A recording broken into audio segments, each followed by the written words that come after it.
Okay, as in the public affairs. So, okay, for them, there's nothing to it. No, not just now.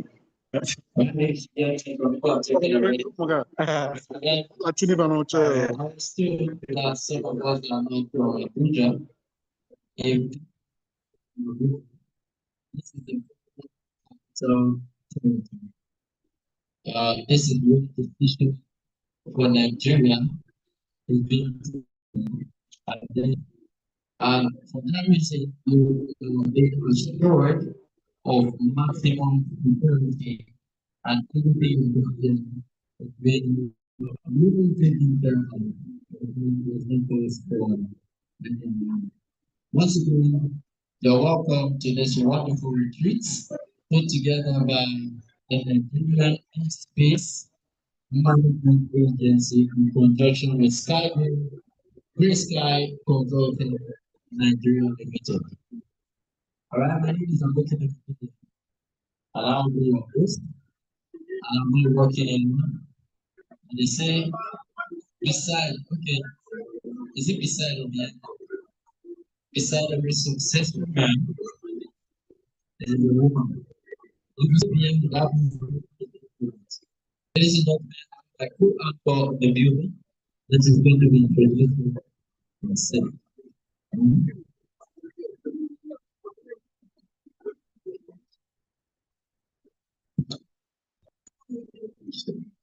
Ladies and gentlemen, you're having me to this things just like my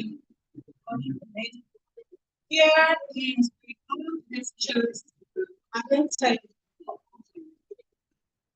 pay the public tutors. So if you're able to pay you and if you're able to eat, you will be blessed. So provide welcome and we are privileged to have distinguished ladies and gentlemen in our midst today. You're highly welcome. Before we start this event,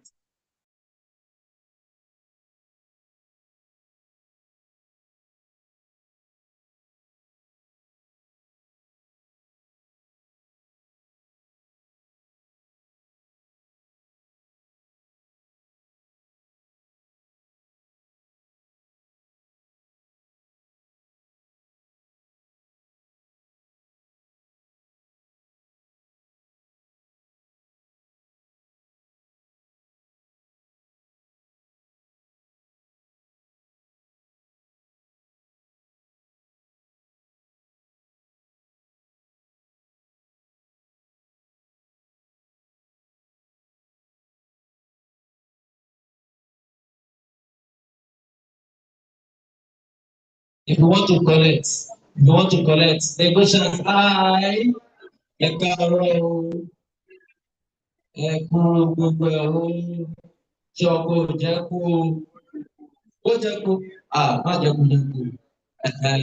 welcome. It's not like everybody in Lagos understand Yoruba, but some people they don't understand Yoruba, but they love Lagos. And then Lagos is one of the best cities to be.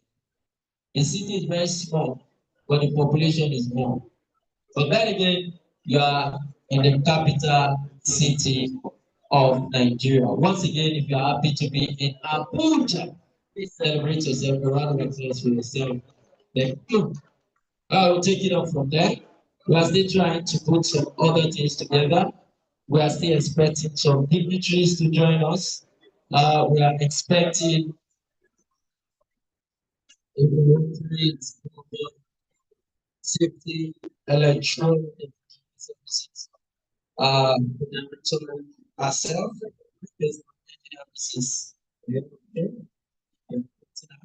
we're also expecting all the people to join us, and also we're also expecting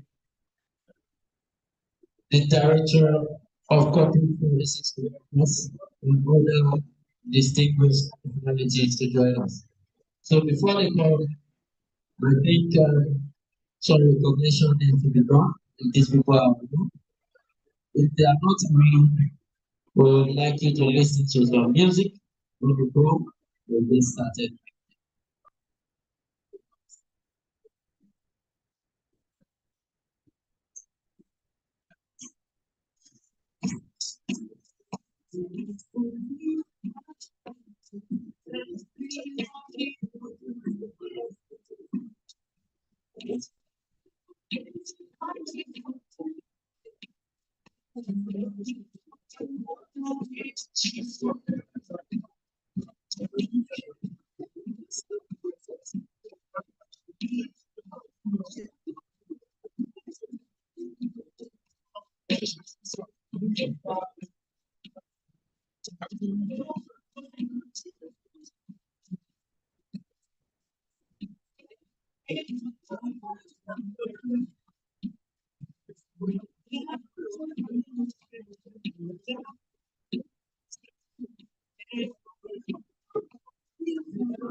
Good morning, ma. How we do? Tom, we dey do engineering retreat. Uh, you don't see anything. Okay. Secondly, when Ishaku told you, did Ishaku tell you that you still had 1 more month in November? But did he tell you that if we are going to give you, we have to go plus and minus? You see, and then you not make me look like say when you cross me plus and minus, I need be the wicked person. This kind of thing will tire me. I'm not gonna lie.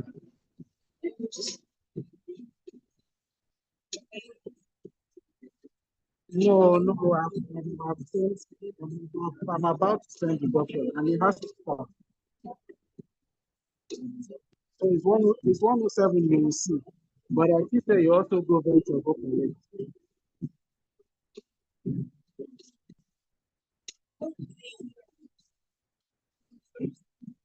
Okay. No, boys. Okay. Well,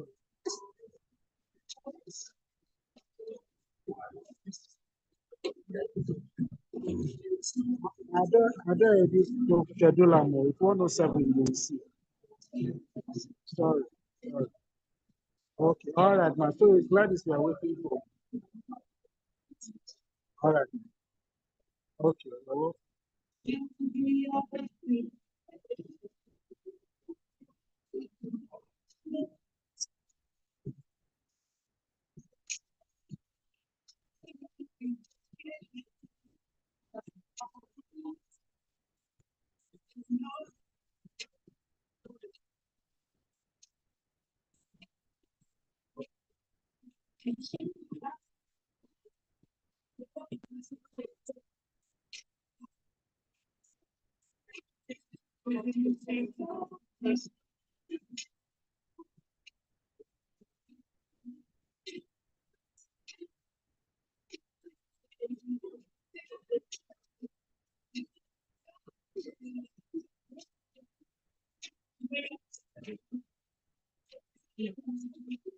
I'm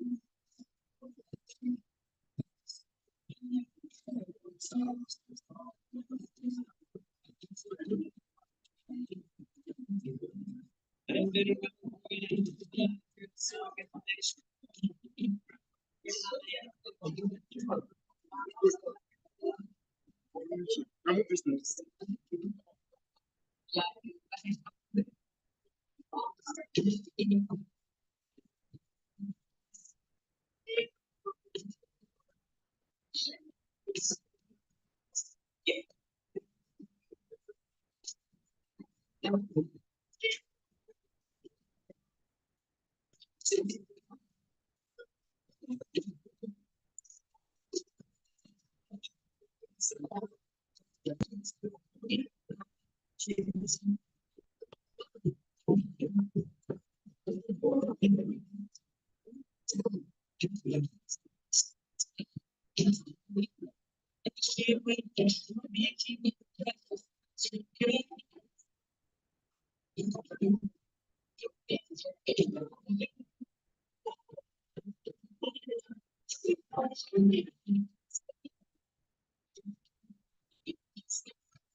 That's for me.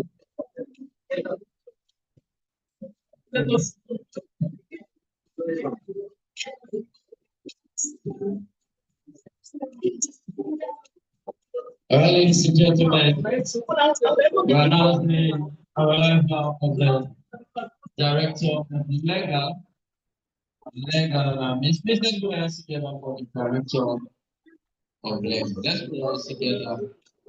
Right, next time you're welcome. Okay, it's not here yet, sorry. Right, meanwhile, I hope you're enjoying the music. And may not be as if you just sit down.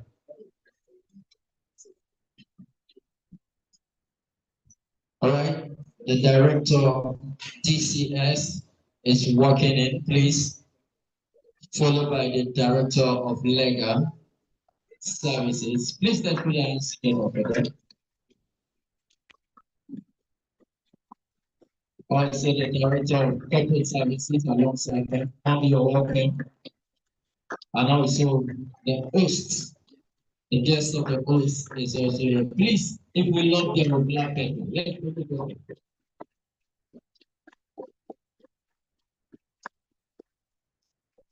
At this point, I think we'll go straight to the program. Please, those sitting behind, please can you come forward so that we have a good coverage for our camera. So that we have a good coverage. Next, now we have our directors here with us. I believe the program have to start. So it's the time. Okay, the first thing on the item is the okay, before we do the recognition.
So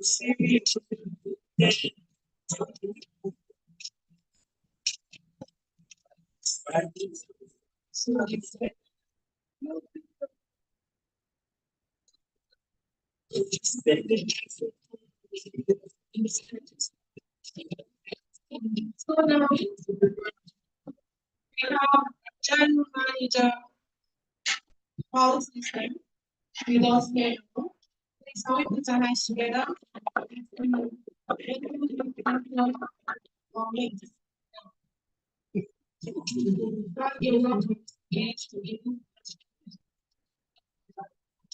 you're waiting for the MD and his entourage and representatives, we wish to recognize the presence of dignitaries in our midst today. Here we have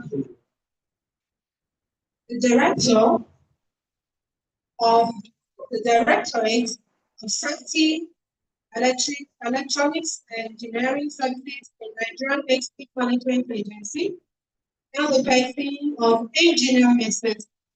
Teres Ijoba Ihelam.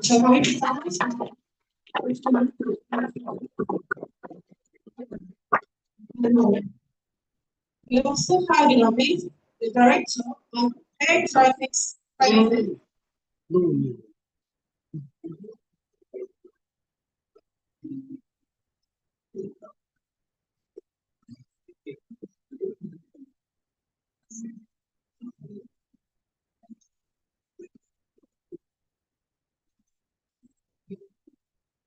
And then we have the presence of Director of Corporate Services and the presence of Engineer Alhaji Abba Ali.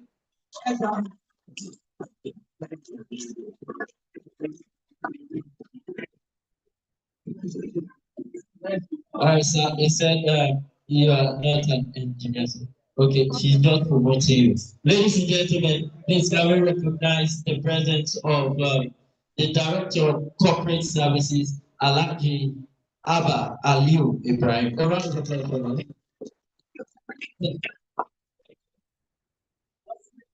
Okay, just Aliu. He said he preferred to be called Aliu. Please let's put our hands together for him, sir. Everybody, please, sir. All right, ladies and gentlemen, we're still getting some other people in our midst as we do of the recognition. Just for emphasis sake, Engineer Mrs. Teres Ijoma Ihenacho is the chief host of this event. Please, can we make it better for our people? Everything will go fine, and then we are going to be enjoying ourselves. This receipt is specifically put together for us to enjoy and learn something and go back adding something to ourselves. All right. As time goes on, we'll do other recognition. While we get set to take the national anthem, we'll get set to take the national anthem. Of course, we are Nigerians, and for a special event as this, is expected to take the national anthem. Don't forget, the theme of this event is the safety through competence, bridging training gaps, bridging training gaps for air traffic engineers. All right, it's put together for us to learn more and then to upgrade on what we have learned previously. And also don't forget it's put together by the Nigerian Airspace Management Agency in conjunction with the Green Sky Consulting Nigeria Limited. We have also to be delivering their notes. We have our professor in our midst who will be giving us notes in person of he is from the Federal Tech of Mina, African Aerospace University, in person of Professor Joel Ojokunle in our midst. Please let's put our hands together for him. So we recognize you. Shortly, will be coming to talk to us and then give us a lot that we need to know about this event. All right. Meanwhile, while we get set to take the national anthem, can we get a music interlude at the bottom? Thank you.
Uh, Ladies and gentlemen, we're sorry for that interlude.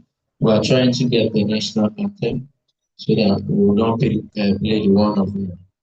We have the new national anthem, and I believe everybody here can recite the national anthem. If you can recite it, say "I." Are you sure? Ladies and gentlemen, let's go straight to the program of the event. We'll take the national anthem, but I'd like to recognize the presence of the director of the LEGA, the person of Barrister Rita Ebito. Please let's go ahead and share the program. Okay, thank you. We recognize your presence. And other dignitaries come, we will do a proper recognition. But for now, I will be upstanding for the national anthem. Thank you.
All right, thank you very much. Let's put our hands together for ourselves. Some of us are ready to take it to the last segment. For me, I stopped in standard one. All right, we're still in Nigeria. All right, ladies and gentlemen, I want to formally welcome you to this wonderful event put together by NAMA. In NAMA, I mean Nigeria Airspace Management Agency, and also in conjunction with the DSEES Consulting Nigeria. While we're waiting for other dignitaries, we'd like to go straight to the welcome address / opening speech by the director herself, that is the director of Safety, Electronic and Engineering Services, our mommy, who has booked tirelessly to make sure that this event is a success. Please permit me if our hands are not busy, let's put our hands together for engineer Mrs. Enacho as she will talk about the mommy, you look gorgeous. Once again, celebrate us. She's looking beautiful.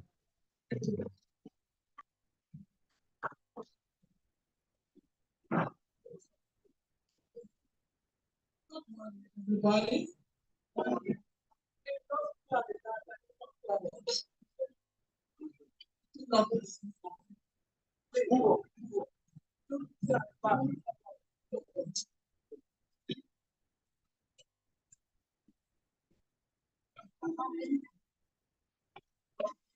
And fellow directors,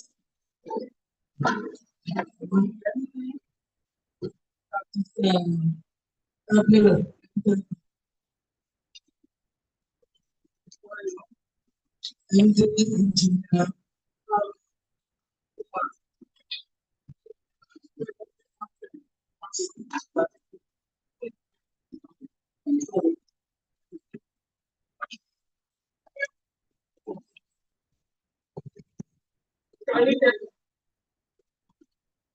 can you hear me?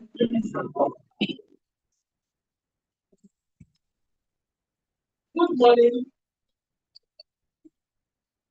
the MD, Managing Director of NAMA, Engineer Woman Power, who is represented by Mr. John Tayo, still on his way coming. My fellow directors, director leader, the director of DCF, my general managers, my good friend of the group, Melai, Sarah, Prof, good morning, my colleagues, and ladies and gentlemen. It's both an honor and a privilege to stand before you today to speak on a theme that lies at the heart of profession. Reading, training gap, safety, training, competence, reading, training gaps for electrical engineers.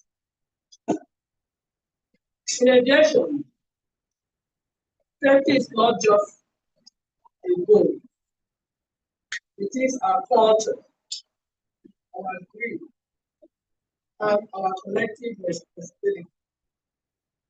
Every system we design, every frequency we are studying, every piece of equipment we maintain contributes to one common purpose: to save, uplift, and efficient movement.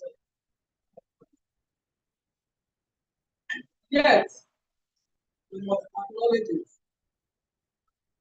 that has come increasingly evident the safety of its carriage, and not only on the technology, but on the competence of the people who maintain safety. The role of the air traffic engineers form the backbone of the air navigation system. We ensure that critical systems for communication, navigation, surveillance, and power system facilities to air traffic management ATM network function with precision and reliability. However, as technology evolves rapidly with digital power, automation, satellite-based communication, and data-driven decisions, our roles are changing.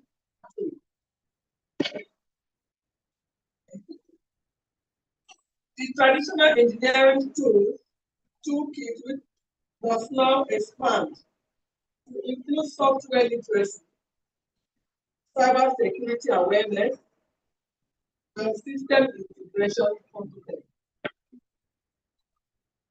This transformation demands continuous and targeted training, not just to meet regulatory requirements, but to maintain operational excellence.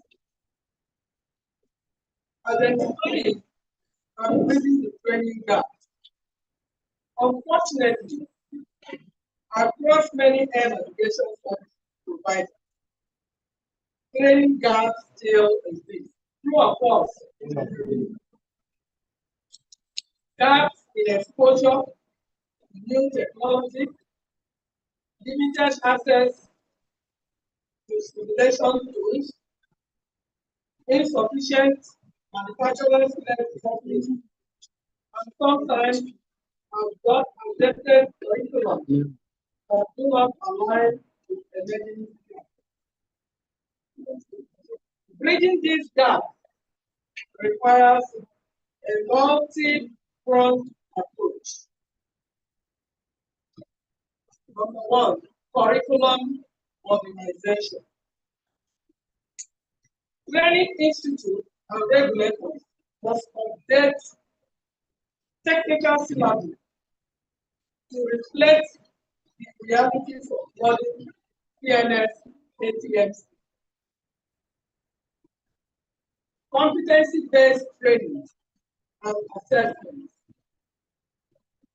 Shift from knowledge-based to performance-based training, where competency is demonstrated, not just taught.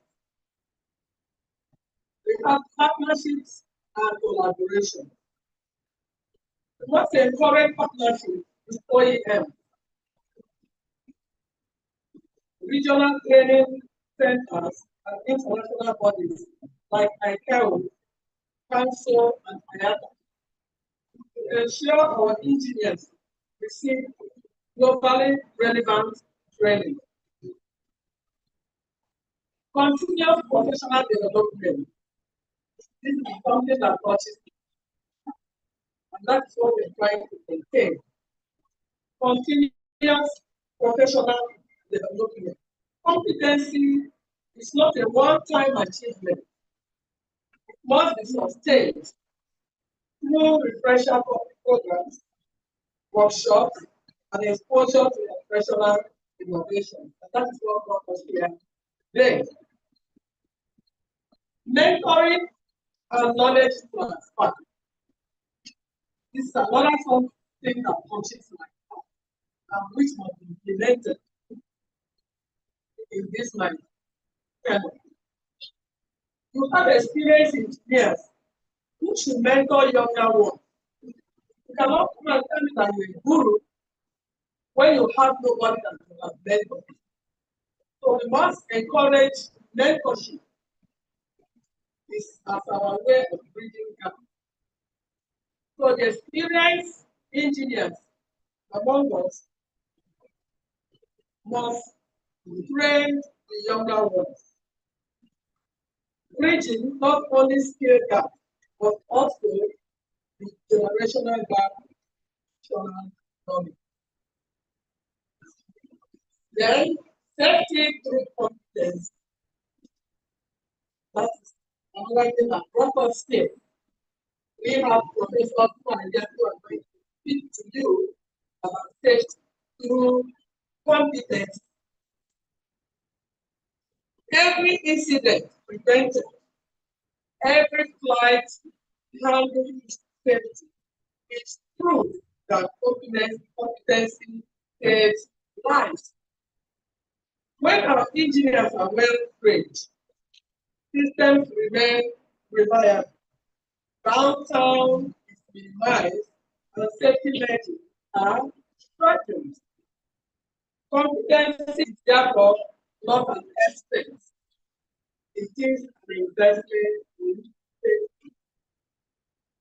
As we strive for excellence in air traffic management and engineering, let us remember that technology without competence is risk. Agree with me?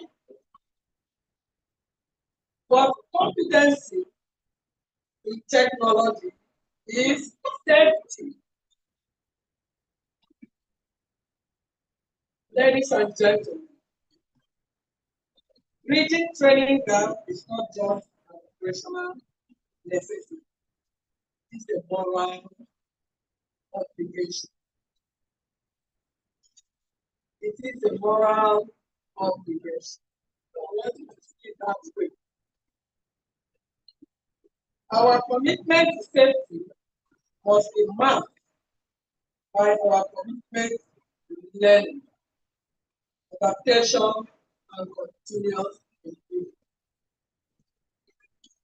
Let us therefore build a new generation of air traffic engineers, competent, confident, and committed to keeping our skies safe. Thank you. Safe skies, clean, confident.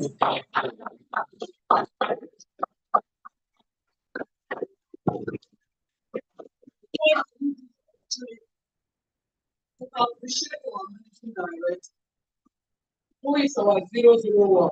I said 0, because without him, we won't be here.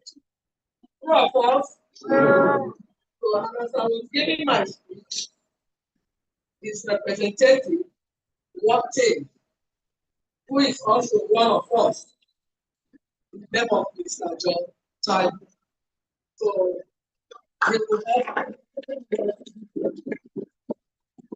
him. Please want to get to the together for our director. The way you're clapping is like you're not happy. Engineer, Mr. That was brief and straight to the point. The major thing I got from it is that we are working towards the safety through confidence. That's everything around us is evolving. So it is wise enough for this sector to also evolve. As she said earlier on, while she was giving a speech, the representative of MJ CEO in person of Engineer Ahmed Umar Farouk, his representative walked in. He is the director of air traffic service in person of Mr. John Tayo. I hope I called it correctly. Let's put our hands together for him, sir. You're welcome, sir. He will be giving us a speech briefly. Let's put our hands together for him.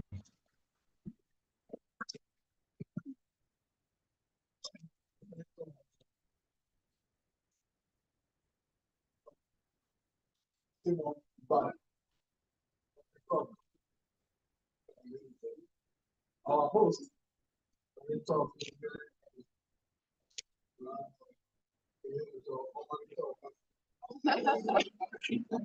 all the general managers in the house, deputy general manager, invited guests, distinguished guests. Good morning. I must apologize for coming late. Well, I was invited to finish early hours of this morning. Come and defend the agency and some professional needs. So when she called me, I said, I'm going there. She said, you must come. And so I went there first. I asked her to give me like 1 hour. But and I was granted after my mission. And in the midst of my friends, adherence. On behalf of the Managing Director, Chief Executive, Mom, I want to say thank you to you for the job being done to keep our airspace free. Please put your hand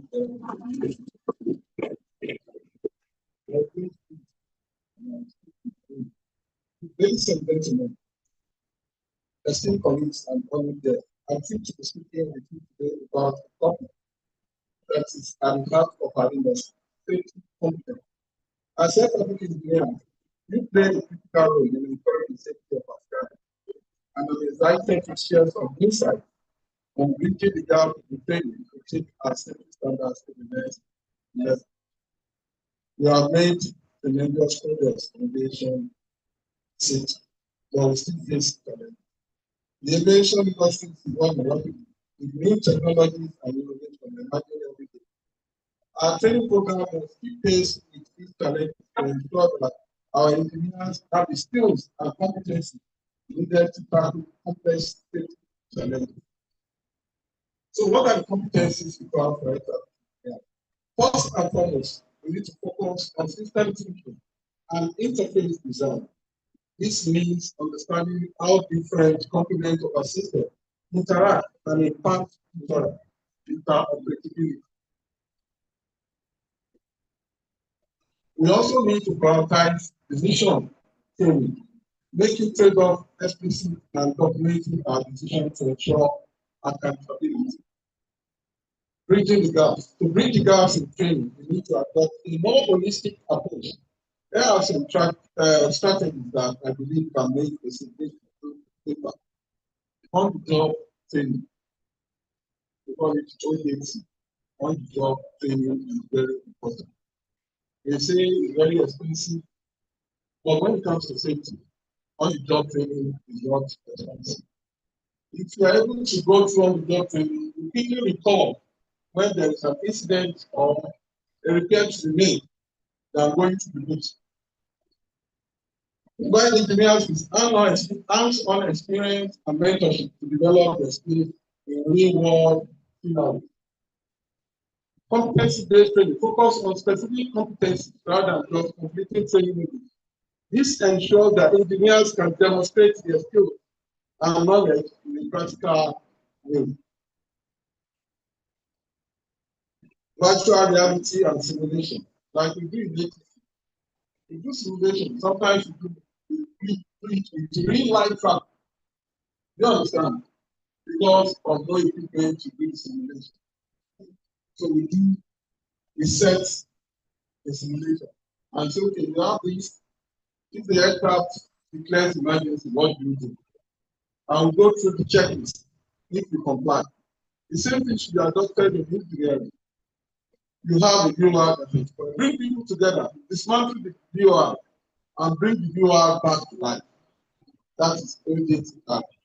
Virtual reality and simulation, leverage technologies like virtual reality and simulation to create immersive training experiences that unique real-world scenarios. Cross-functional training, encourage collaboration and knowledge sharing between different teams and disciplines to foster a deeper understanding of our safety system. We used to have some engineers in the past like Hassan or Yaga and all these people. Some people, while they were performing their jobs, some people follow them. They are following them. Like Absalom, the former MP, was in that, and we are following them. As they were retiring, Absalom became a champion on that list. The same thing should be adopted. There should be mentorship. Don't say it's about that. Anywhere is going, if it needs carrying the schools, you learn from them. You learn from them, then you'll be able to fix the system. The best, encourage collaboration and knowledge sharing between different teams and to foster a deeper understanding of our safety system. Some best practices that I would like to highlight task analysis. Adopt a thorough task analysis to identify specific training needs and develop targeted training programs. Mentorship. Peer experience in the junior colleagues to provide guidance and support. Feedback mechanism. Establish a feedback mechanism to evaluate training effectiveness and identify areas of improvement. Continuous learning. Encourage the culture of continuous learning where engineers can share knowledge and experiences regularly. By distinguished, in conclusion, safety competence is a critical aspect of our industry. And bridging the gaps in training is essential to ensuring safety of our staff. By focusing, like the director said, on key competencies, adopting a holistic approach to training, and leveraging best practices, we can take our safety standard to a new height.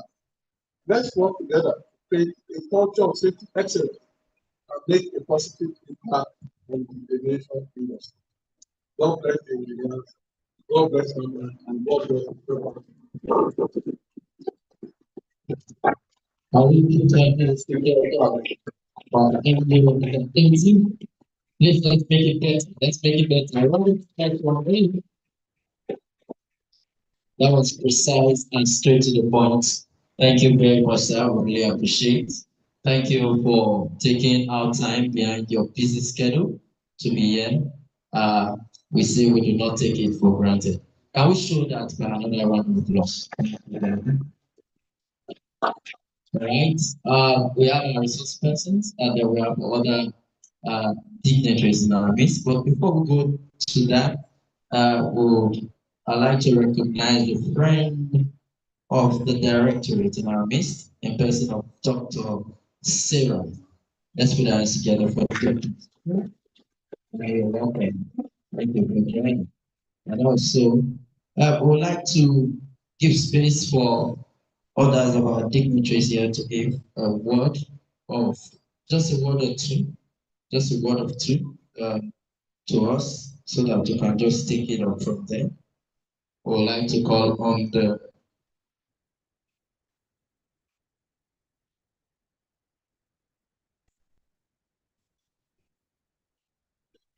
I would like to call on the director Lega to just give us a word or two, a word of two. Harmony, please.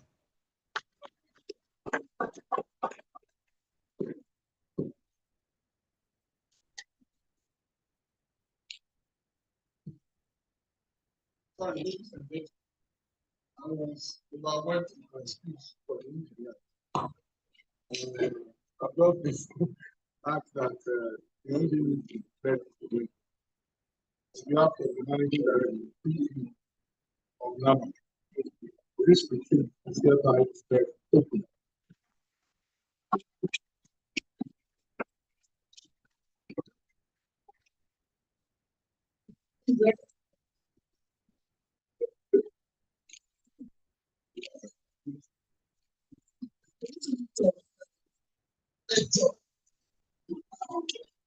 Good morning. NBC, represented by Director of Studies, Director of the host of this retreat program, the Director of Exam Service. We are captured today. Safety through company, bringing the trade down the event. And also extend this felicitation to each and every member of the Directorate of Engineering Service. And of course, some of our guest speakers, professors, and the like. It is my honor and privilege to stand before you as Director of Engineering Services and to go through your team. I take here the unbreakable competence and faith and the law. They are quite intertwined. We have to seek safety as a highest priority. But what is the foundation of that faith? It is not merely the robustness of our hardware, the capacity of our software. The ultimate foundation is human competence. So whatever we do, competence will enable us to get to that level of things. From the legal perspective, this is not an abstract concept. Competency is a legal imperative, a regulation from standards and not arbitrary changes. They are the codification and codified embodiment of lessons learned, often through past tragedy, compliance, therefore it is the minimal legal baseline that true safety are achieved. The kind we are also expecting from a group of well-trained engineers have the foundation of regulations and which we must comply with. Bridging the gap is still legal operational. The training gap is more than a scheme of deficit. It's like a broken chain. If you have a training gap in any organization, you can achieve it. So, with your caption, the role we should empower you with is to ensure that training is a goal, and not just the training, that we do the training in a competent and acceptable standard, like we say within the aviation sector.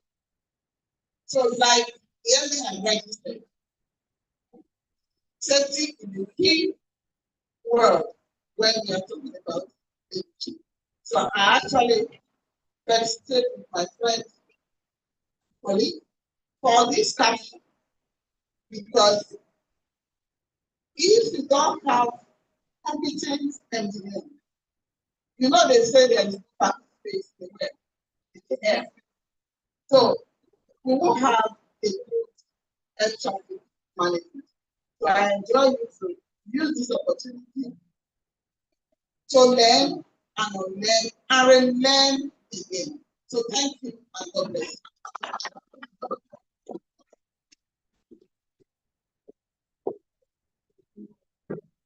So very quick time goes together for Dr.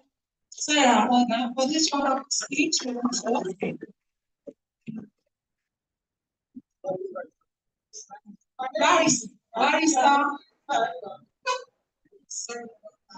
Barrister Rita, can we appreciate her once again? And we believe I've learned one of the things from what she said this morning. And also want to recognize the presence of the President, National Association of Air Traffic Engineers and GM Calibration. And the President of Engineers, FD, Mary, please can we appreciate her?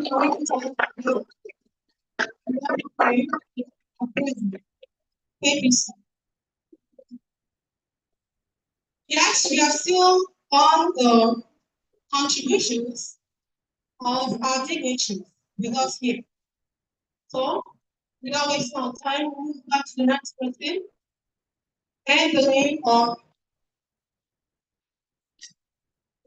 Mr. Aliyu, please give us one or two things to give us, like we should have said. Mr. Aliyu,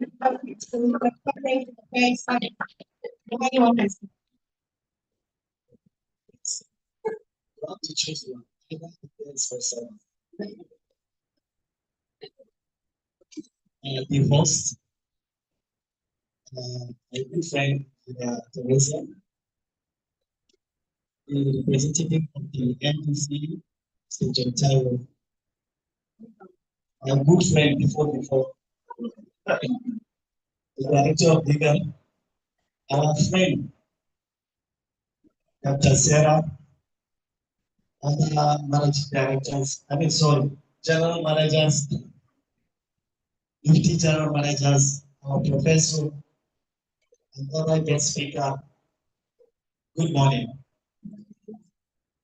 I most sincerely start by commending the organizers of this specious event. It is wonderful to have organized events without and it is seamless, it looks seamless, right from the entrance down to the sitting arrangement. Thank you for doing this, Rachel. Secondly, I would also like to connect to engineers, all the staff of the engineering department or director, for your hard working, efficient, dedication, and ensuring safety to our skies, the modernization of our airspace. You guys are doing a great job.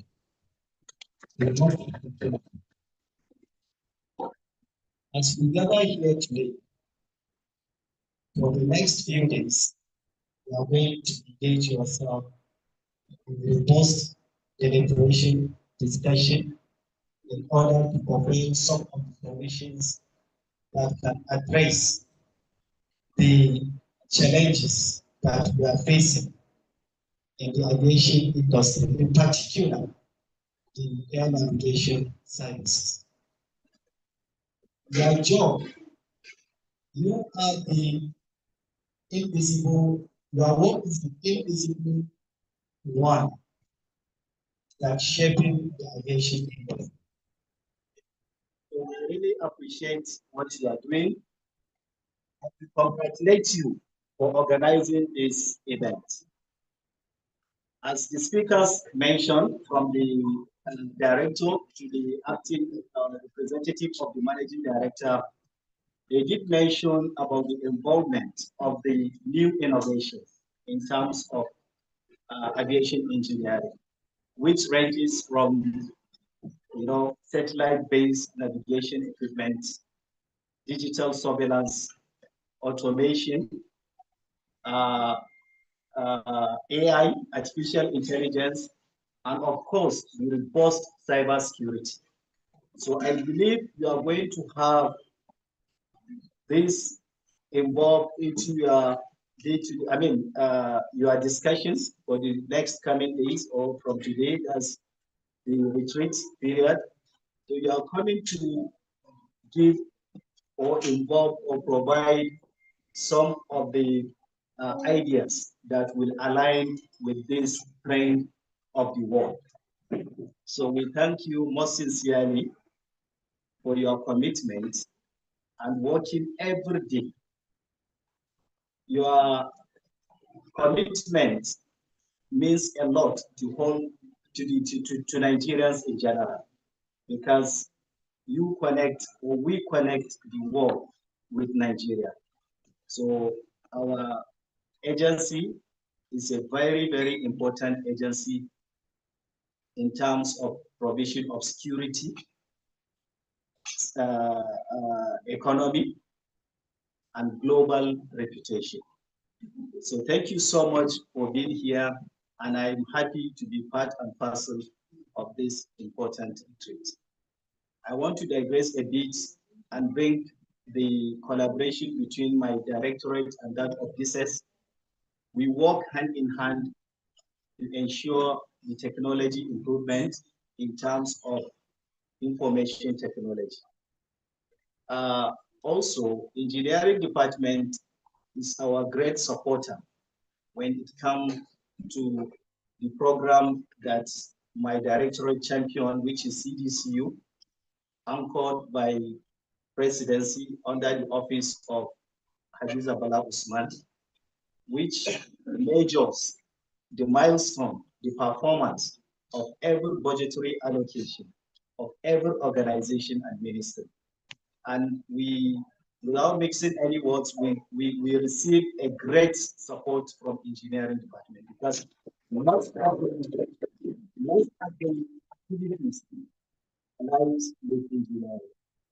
And we used to get data, information, sometimes even without asking.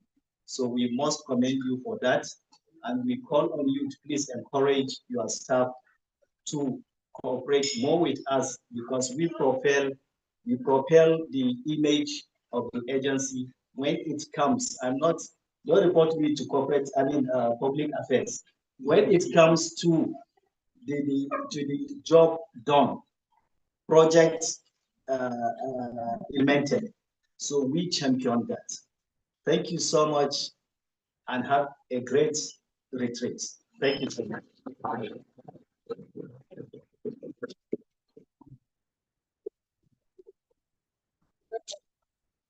All right, once again, let's appreciate Director of Corporate Services. We start to correct that, please, but we're making up to I don't know that, but we start to correct that.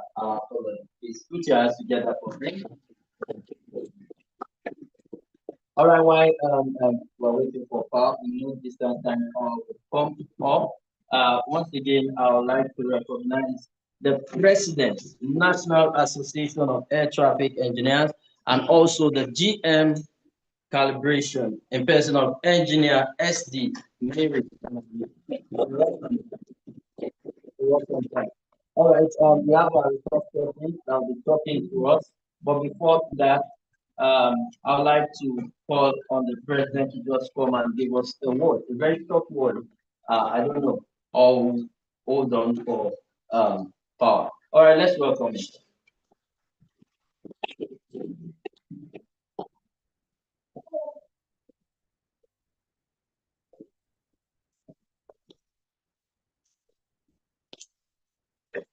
The managing director and every represented by director of air traffic services.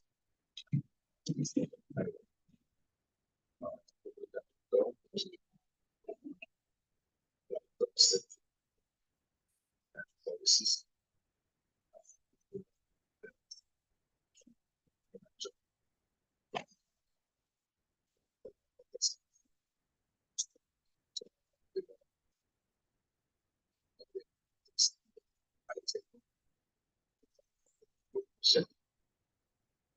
But it's a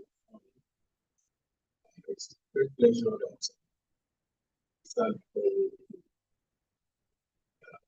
giving my good message for this very the truth. When the team said everything about the person.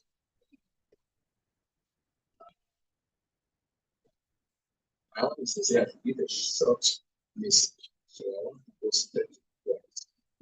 To appreciate the business, or appreciate which they got. As we say, trying to create a forum for knowledge transfer. Thank you very much for this. And I want to believe that the purpose of this will yield the desired results. One of those days that we can challenge the management. And anybody can say, yes, I'm not betrayed, I'm not betrayed, I'm not betrayed. But you agree with me that, hey, knowledge is everywhere. Either you are trained or you are trained. If you are actually serious what to learn about what you do, the knowledge is everywhere. The knowledge is everywhere. And then kudos to our management who have done so well in giving us a lot of opportunities, including this one that we are here, to rub minds together on how we can contribute our best for the safety of the airspace we manage. So I believe that at the end of this meeting, we'll have a changed mind. We'll have a new deal for the work and the things we do. Because if you must be relevant, successful in whatever you do, it just starts with you. You must make up your mind, I want to learn, I want to change. Just like the Director of Legal Services has told us, see, you have to unlearn and learn. So if you have that attitude of you don't want to unlearn, you are definitely going to learn nothing from this place. You make up your mind, I know, it's just because they are not using me.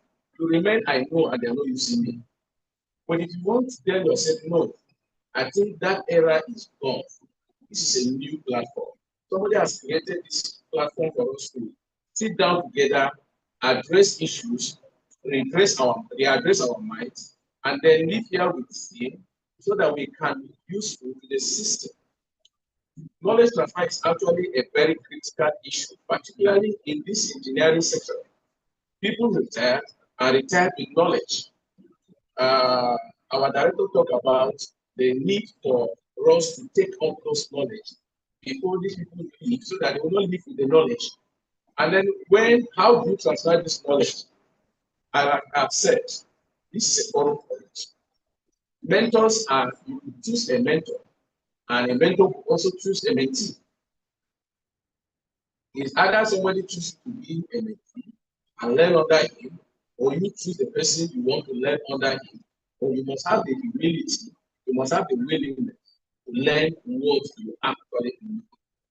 So I think this is a very good forum, and I believe that by the end of this forum, some of us will make up our mind and say, the work I'm doing, I want to do it and do it well.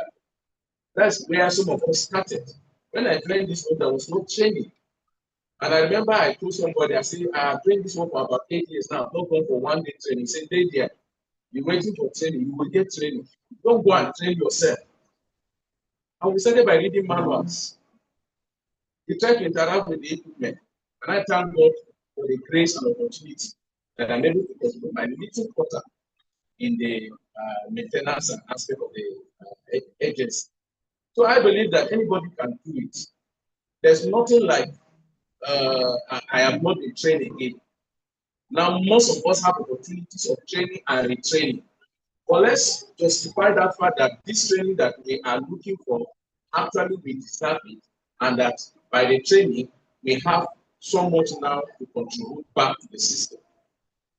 We have been given several opportunities, gone for maybe in-house training, local workshops, you sit down together with your colleagues, you learn. And the best way you can learn is from your colleagues, not even just in the classroom environment. When you go back to your station and there is a problem, and you sit down with your colleague who somehow seems to understand a little better than you, or you rub minds together and solve that problem, you learn faster. Let's cultivate those attitudes and let's make up our minds that we want to be gurus, we want to be stars before we leave this system. And I wish us good luck. I know we will end here well. Thank you very much. And God bless you. Once again, a round of applause for the President, National Association of the Traffic Engineer, and also the GM Cargo. Thank you very much for that precise and concise. He made the point that we should learn and relearn and unlearn. If you discover AI is almost taking over everything in Nigeria, except for my mom and dad, I trust them because everything about the world is evolving to AI. Tell your neighbor, please learn. Look at somebody, say, please learn and unlearn. All right, to take us further, let's welcome somebody again that's going to be talking to us, giving us a goodwill message, just a goodwill short one. I'm talking of no other than the GM Communication National Surveillance Power System in person of Engineer Atiku. But I want to applause for him.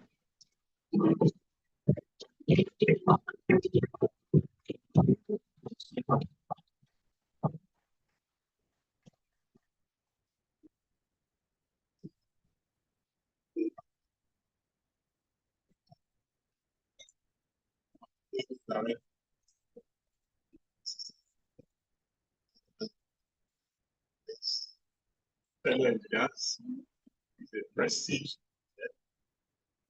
What do you say to them? I talk to almost you all know my philosophy of excellence. I believe anything we are doing.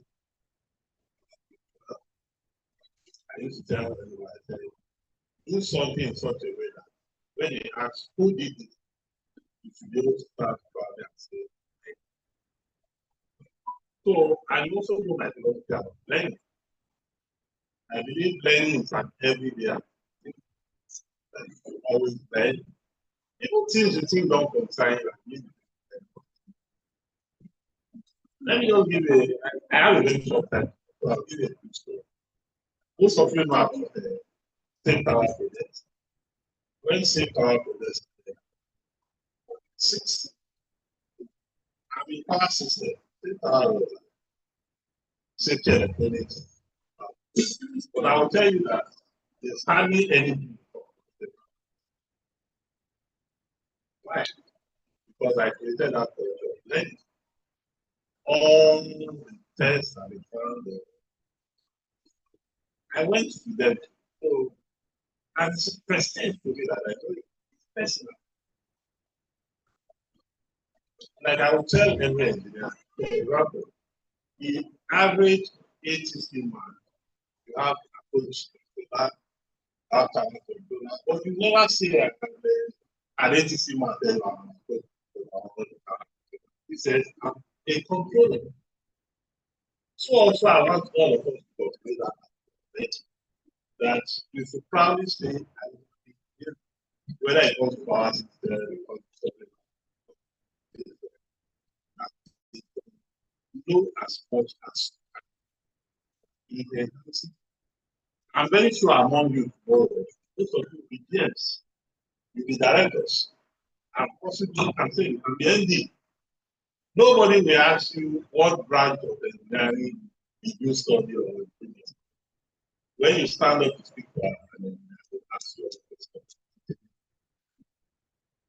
And like I said, knowledge and knowledge of your state. If you have basic knowledge of what you're able to do basic knowledge being state. So the more you learn, the better. Like the president of Nigeria rightly said, knowledge is everywhere now. You can almost teach yourself anything. Let me give you a basic example. I was traveling one time, my belt on my back. They said, oh, it was in a village. They said, let him call a Mercedes mechanic. They called a Mercedes. They said, wow, I've never seen this guy. They said, well, I cannot use it. I'm not like, I just picked my phone. I give you a habit bed of this. Brought it out instantly. And I was able to. Most basic things that they are online. You can learn them. And I also have a saying about mentorship. Nobody can mentor you alone. I have a saying also that if you ask me something about God, that means I don't know it. And this will challenge one, learn, and tell you. So let us all cultivate the habit. Learning, always learn. Because it enhances us in our own personal capacity and in our own work. Thank you very much. Thank you very much. Like the teacher said that Mexico, but not for them. Thank you very much. Please go ahead to do the order of photograph after we to go for our tea break. And a very particular order. But right now, we'll take the order of photograph. Please, DJ, live music on the background. Please, we'll be doing the photograph here. Ma, please, can we do the order? Our directors and GM, please.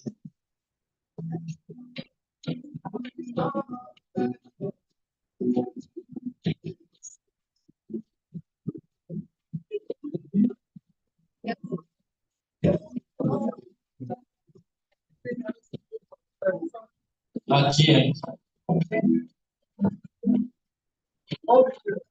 All the GMs.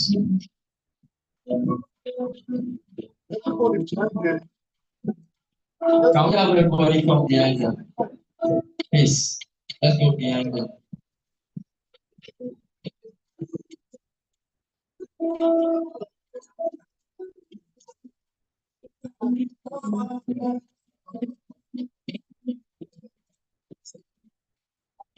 Please be careful. Let's be careful.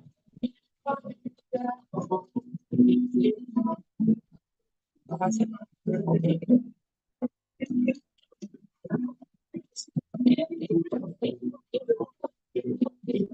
be careful. If we cannot find space, we can take it in two sets. Right?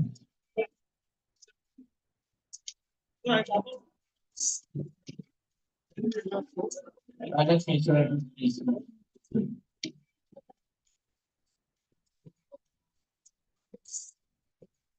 Let's give it smile. Cheese. Thank you. Okay.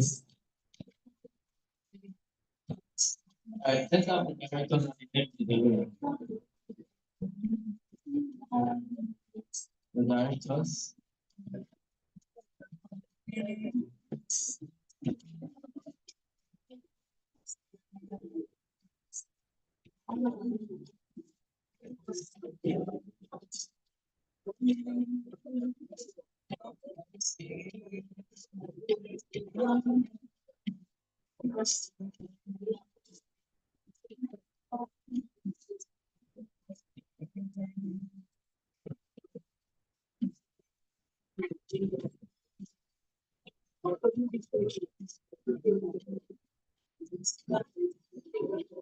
Yeah, please. Let's snap with our resource person. I don't know the woman. Please, let's snap with our resource person.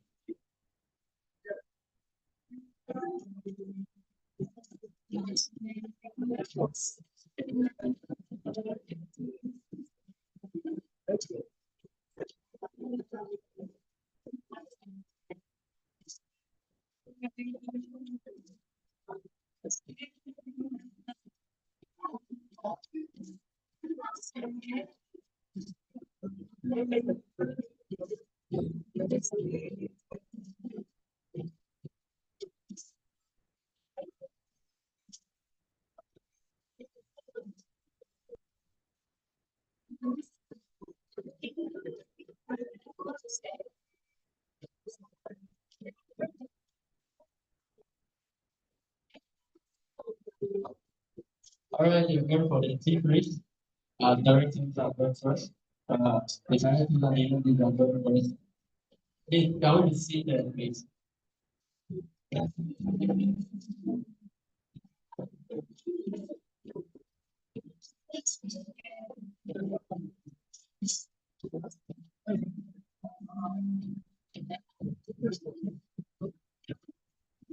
Making us making it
thank you.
All right, distinguished ladies and gentlemen, I think it's time for us to go and go for our tea break. Please, let's go for our tea break at this point. Thank you very much. Thank you.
What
was the details?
But me, I don't know what to say, man. I want to be something. I don't want to be something. I don't need to be something. Yeah, I think it's bad. I don't want to watch it. I don't want to watch it. I'm sorry. I don't think I don't even know what people say. I've been waiting for you. I'm ready for you. I'm ready for you. I'm ready for you. But you show me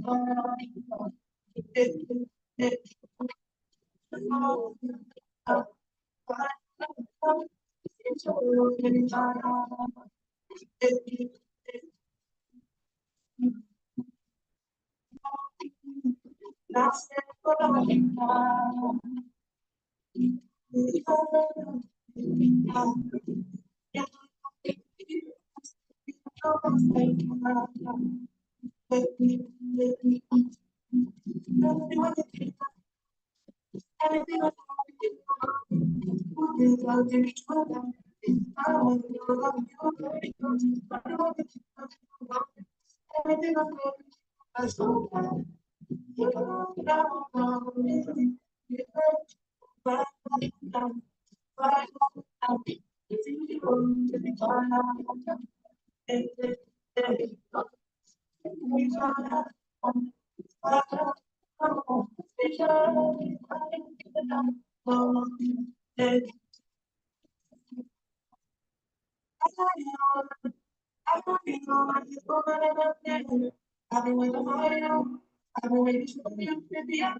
I don't live for you,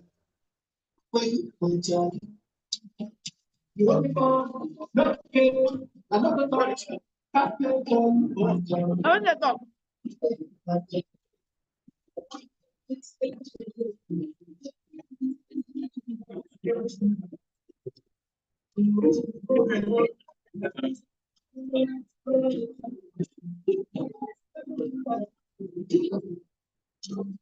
What's that down?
managing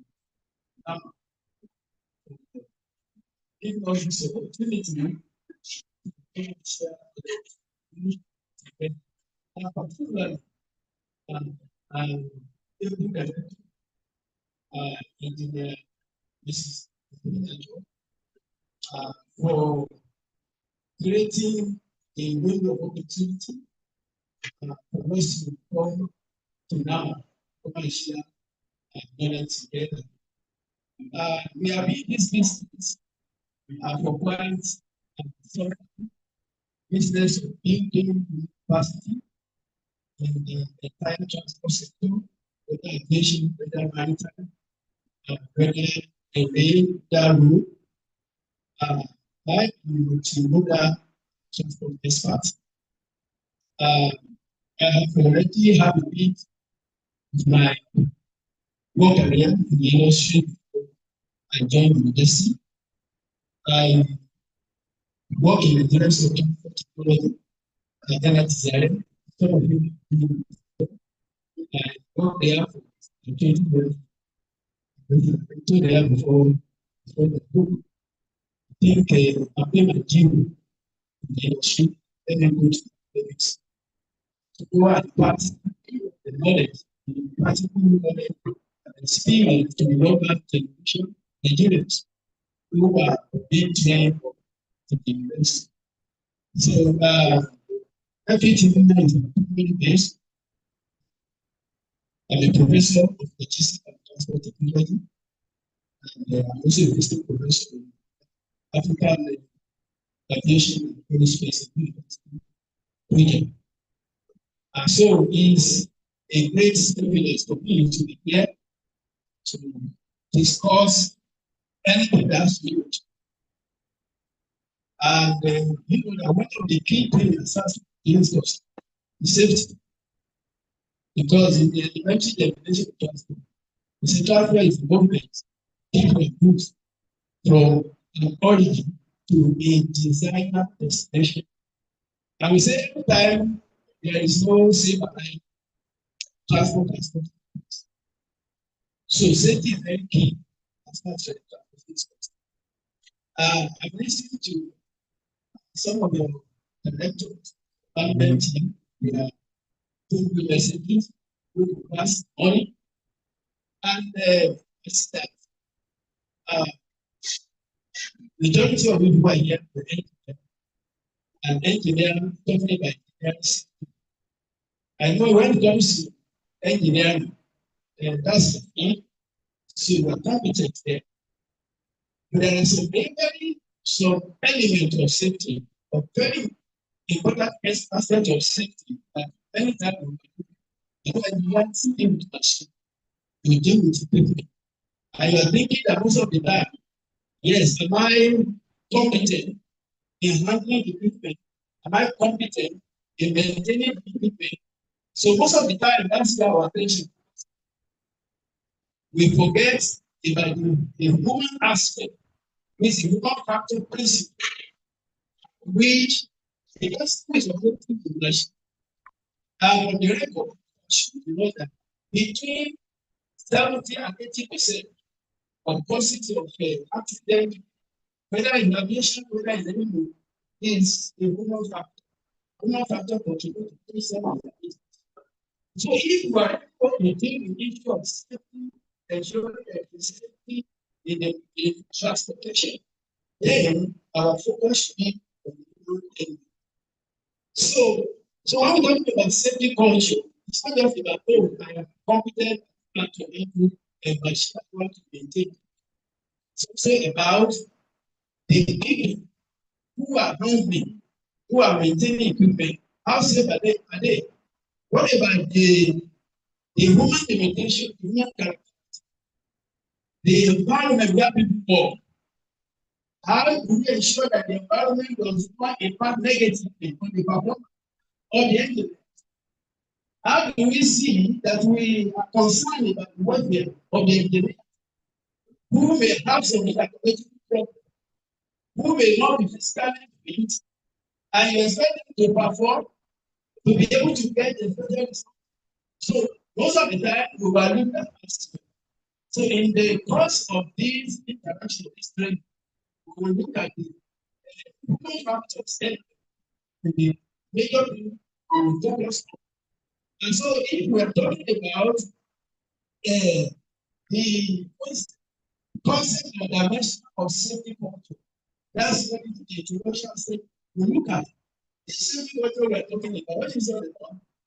Is it just about we know how to maintain that, we know how to ensure that we manage air traffic accurately, we know how to operate communication. Yes, part of it, but it's far beyond. So, by the grace of God, because of these 2 days of workshop, we will look at some of this. And because you are in global, so I want to create the session, the direction itself, where we will be able to go back to it and that challenges which were discussed that challenge. So I want to know how do we track solution to some of those challenges, especially that retain and improve. So this this is this is what we'll be talking about because this training. So the first what we have is the concept and dimension of safety culture. The help of the training actually to enhance knowledge of the concept is safety culture. If you look at the team is talking about reaching competence. And you know there are some things when you talk about competence, what do you mean by competence? Yes, everybody talks about competence. What's your understanding of competence? Let me start with that. It's not very interactive. I didn't come here to preach. It's the pastor that I'm preaching, and all the church members will sit down and listen. You won't ask questions. So I'm going to ask questions, but I want it to be interactive, ask questions. I want us, because those key issues that we discussed, let's see that we get it right. Because we're talking, sometimes we assume that, okay, we understand. But let's begin with this word competence. What is competence? Thank you. Competence. Being able to then yes, how to accomplish that is excellent. Okay, performing your duty well, excellent, very good. Yes, but there are two people that do we have another material? Yes. Yes. Okay. Okay. Yes.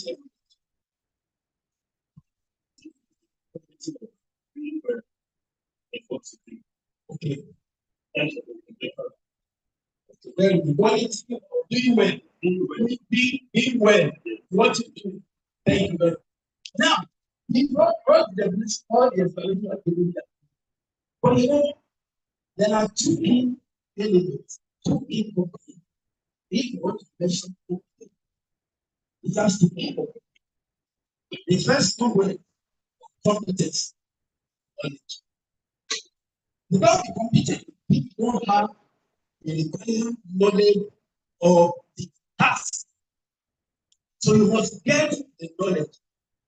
So if I want to transform competence into mathematical language, I will first measure your knowledge. What's the person be knowledgeable in the task? I want to talk about the theoretical foundation, the principle behind the operation or the task you are starting. Then that's the first component. So you must be knowledgeable. The second component of competence is skill. So competence is knowledge plus what? Skill. Knowledge plus skill. That's competence. So if you want somebody to know how to do something well, go back to what the definition well. Then your key attention where is focused is on the knowledge and what skill. So now what we be doing, the God said, bridging the gap in knowledge. So in the course of this thing, we will get, I know if it comes to skill, skill are something you are finding out and doing continuous practice.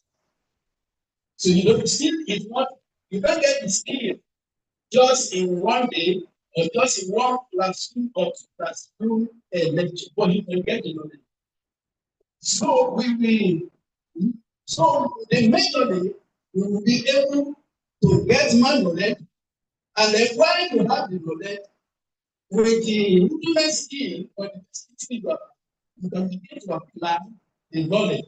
So obviously, our focus is to help us understand basic concept, basic application, or safety culture, which with a focus on first time, just okay, reporting culture and learning culture with the decision.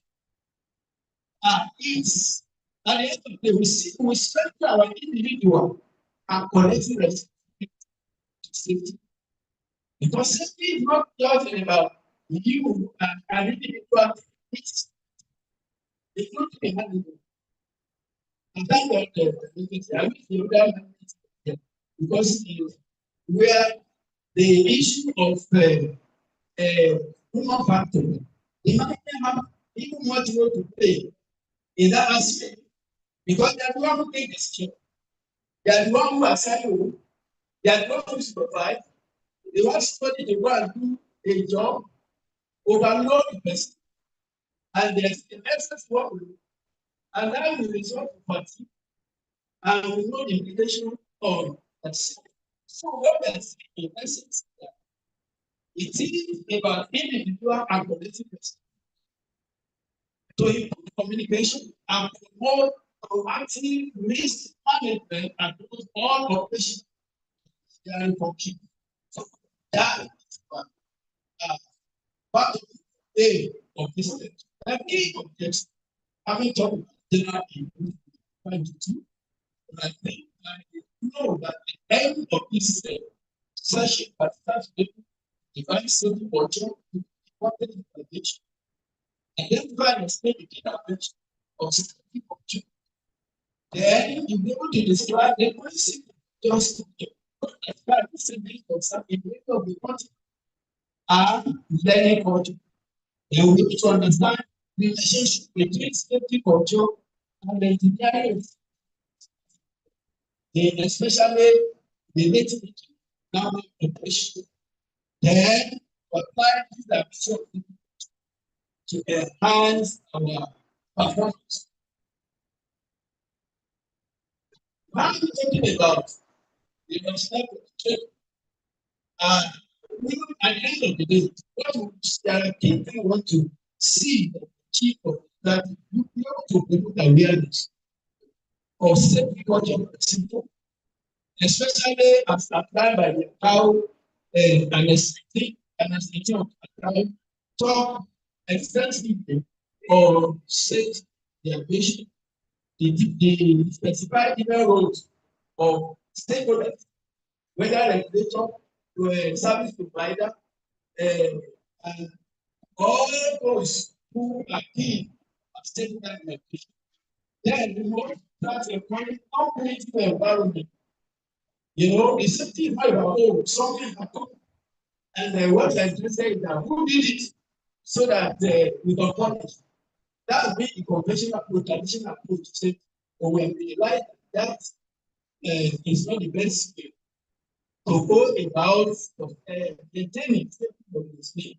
Because when you use that approach of punitive measure, when they don't happen, people will not be good to the course. Are we together? So people will not be good to the course. So we see the need for us to have the safety point angle of not trying to pass them, not trying to punish, but trying to look, investigate, to see what really is responsible for that particular error or the risk that has happened. How can we mitigate this? Now we are strengthening our new requirements from past policy to create with that. Then align our responsibility with the organizational safety objective and the safety management of the entire aviation. Therefore, some trust collaboration between management and the to achieve a sustainable, positive safety culture today now. Now, what is safety culture? Safety culture, when the safety culture mean? Safety culture has to do with the shared value. All of us, we have this, our value is to ensure that as an organization, in your philosophy, your mission philosophy, the issue of safety is one of your core values. When you ask, you ask to enter and organize a system, every establishment to have what they call a core value. So, when talking about safety culture, is sharing our belief and the attitude that determines how safety is managed. So those things are like to share by you, believe, and they provide together to form what we call organizational culture. And it shapes how people perceive safety, how to perceive. If I enter the room and I enter any of the units of the department, I try to carry out a routing something and I interview them. That wow, what do you see the safety of and what are the measures you put in place to guarantee the safety of your patient and safety of occupational safety? And even the response I get from when my random sample is to tell me this. And when I ask another person, I ask another person and I'm getting almost the same answer. I can bet you the response I gather from those random samples will tell me exactly within an idea of where you stand as an issue of safety. So what you perceive, how you prioritize, and how you respond to safety. So your response and how you perceive, how you prioritize is we can measure the safety culture of that. Now, what we define as safety culture, then the next is how do you measure it? Measure it from their perception. Measure it how you capitalize when the safety issue, how in their organizational decision. Where do you place it? Then how you respond whenever the safety issue comes up. So let's use all those to measure the way of the organization, the kind of safety culture that particular organization. Now, when we notice something, because in terms of this, in terms of the answer, when you notice something that has potential to cause risk, or that can cause that can jeopardize the safety of the organization, and we don't notice it. And then we just sometimes we see and we pass. It's like we pass and see nothing. And somebody and then we are waiting until when the unexpected Because when you don't understand, it's actually not good. Then if you see a child that's something happening, and they now have that before you don't expect it, it's they are going to change. Because if you want to define, in the when we ask by what accident or disaster, the when you say accident and disaster, I think it's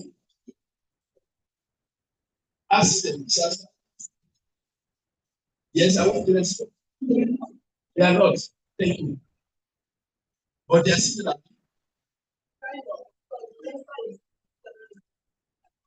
It can be. Okay. Can what? Can remind me. Okay. Okay. So yes, they are similar in the sense that both of them result in disasters. They result into whether it's social, injury, what have you. That's where they are similar.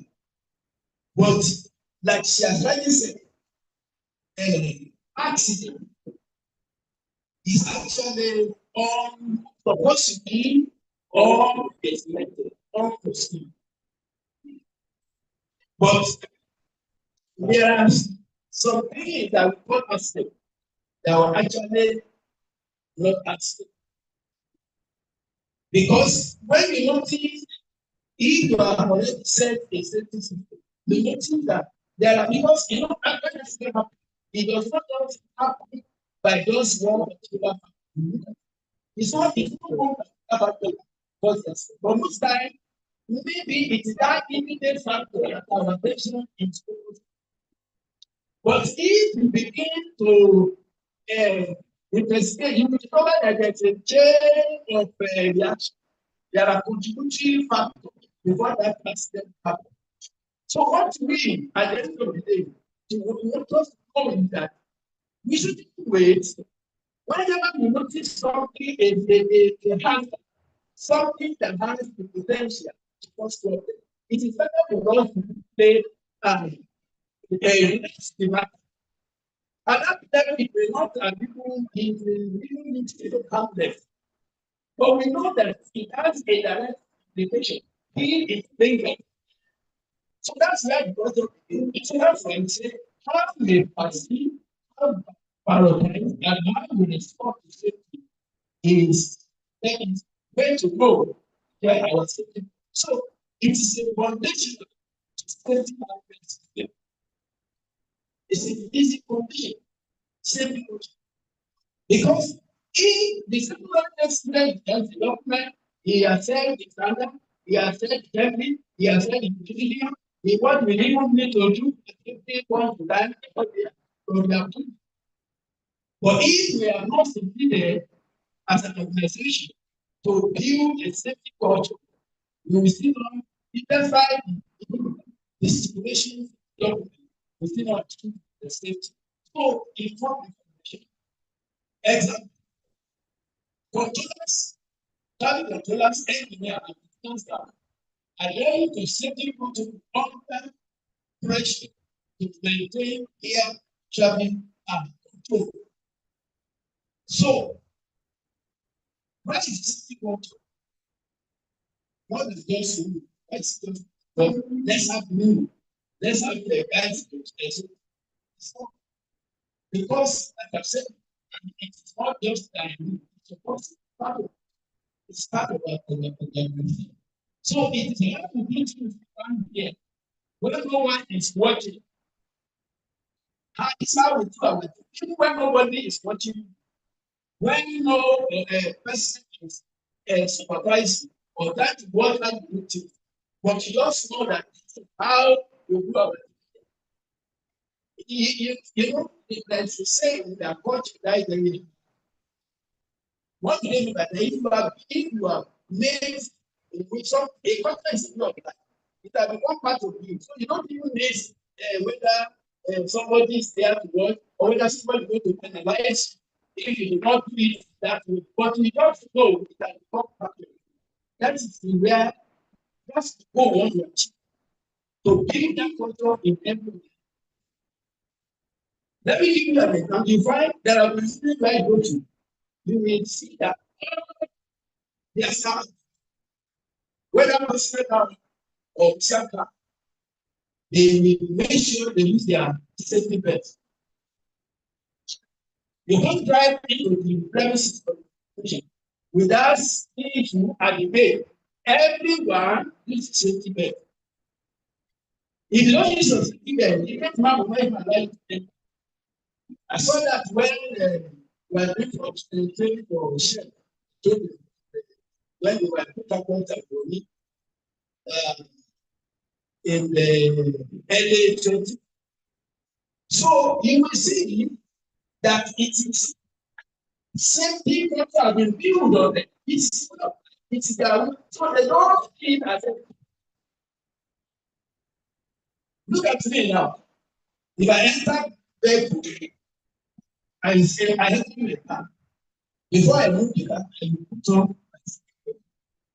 If by any reason I travel by public transport, and I will say, please, I'm going to drive, can you get me a seat?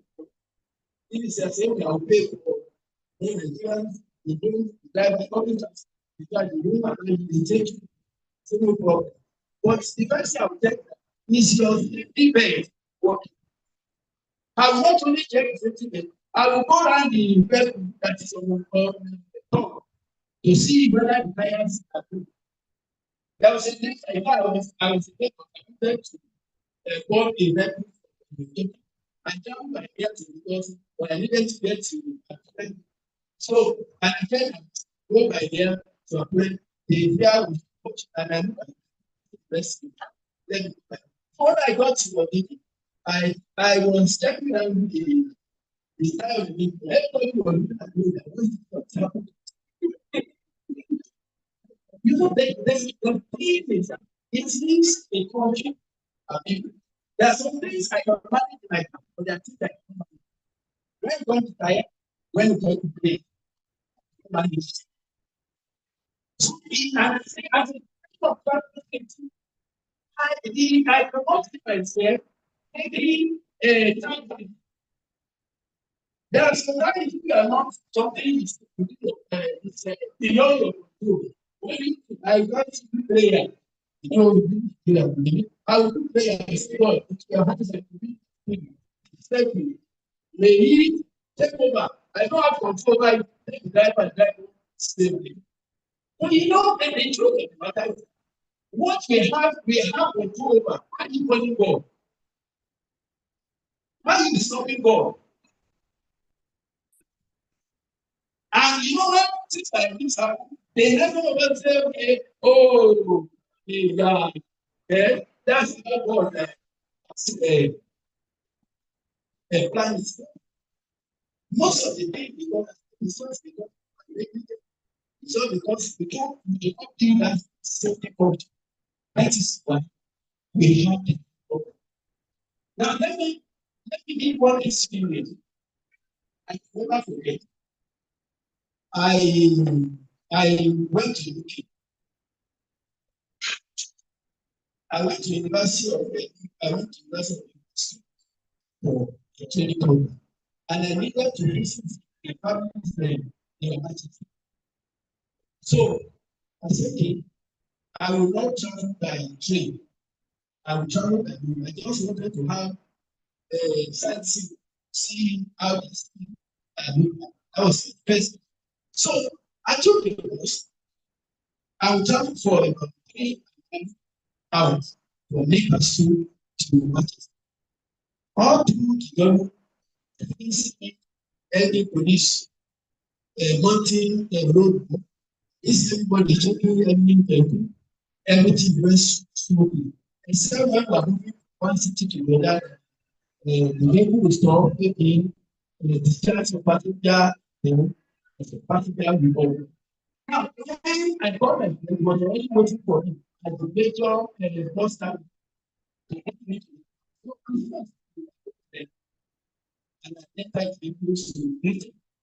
Now, if the question you asked was, what That's the story. Did you? I said, yeah, of course. He said, I never know the prayer point God grant me very mercy. I said, of course. He said, for all the journey, did you see one simple aspect? He said, he said, and he told me, he said, here, no, that's aspect.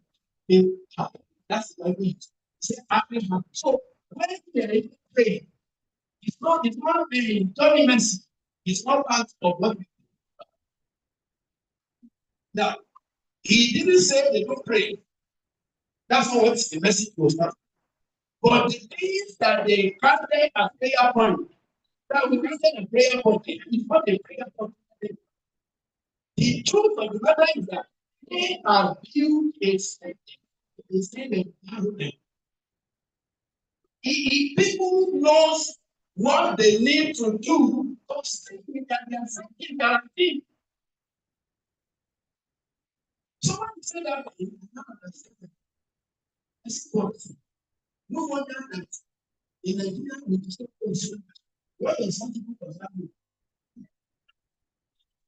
You can imagine the number of days you may pray that God let the number be like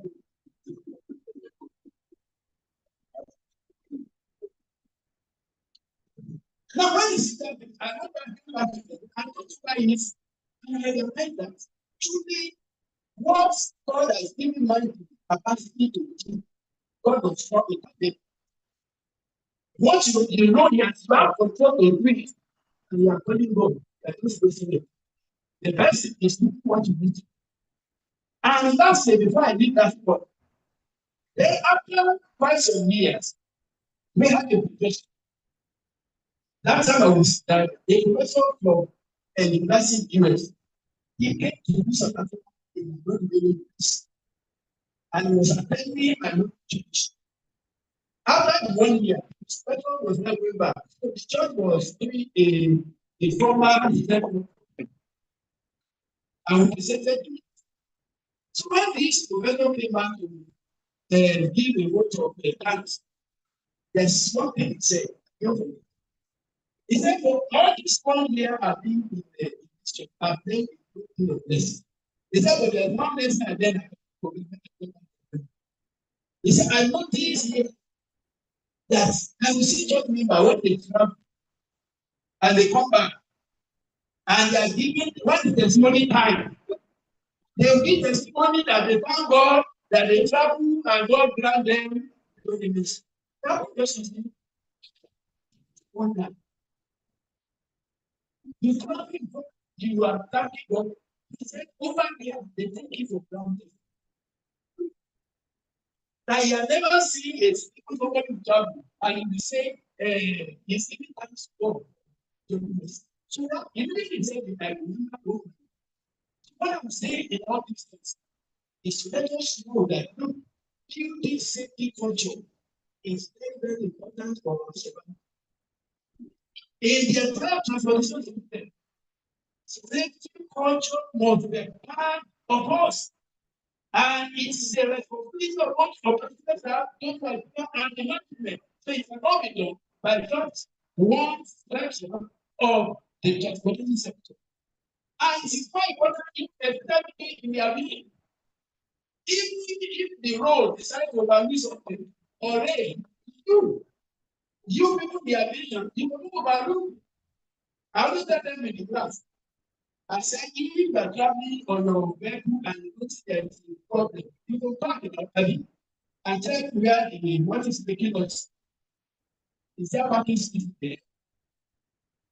The address you can do is to look for the current airport for what you call it, emergency landing. God bless. So this is why for us, the issue that is coming today is very important. So in the safety control website, the organization collects commitment to top management to frontline personnel and to invest how individual perceive, approach, and respond to safety issues in their daily operations. Let me put the image forward. So in essence, the safety control means not just a policy or a checklist. Please note that. It's not just a policy or the checklist. But it's what? Somebody at the back there, can you see? Can you see the screen? So I just wanted to be sure that you see the screen. So it is a way of life embedded in every decision, action, and communication. So I count as city culture. We all know the umbrella body for regulating and coming up with conventions and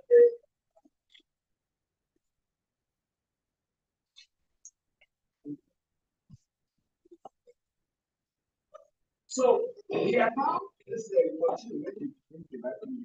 so they are now the umbrella body that's no organization in charge of the aviation regulation, rolling out conventions, rules, and regulations that guide aviation operation globally.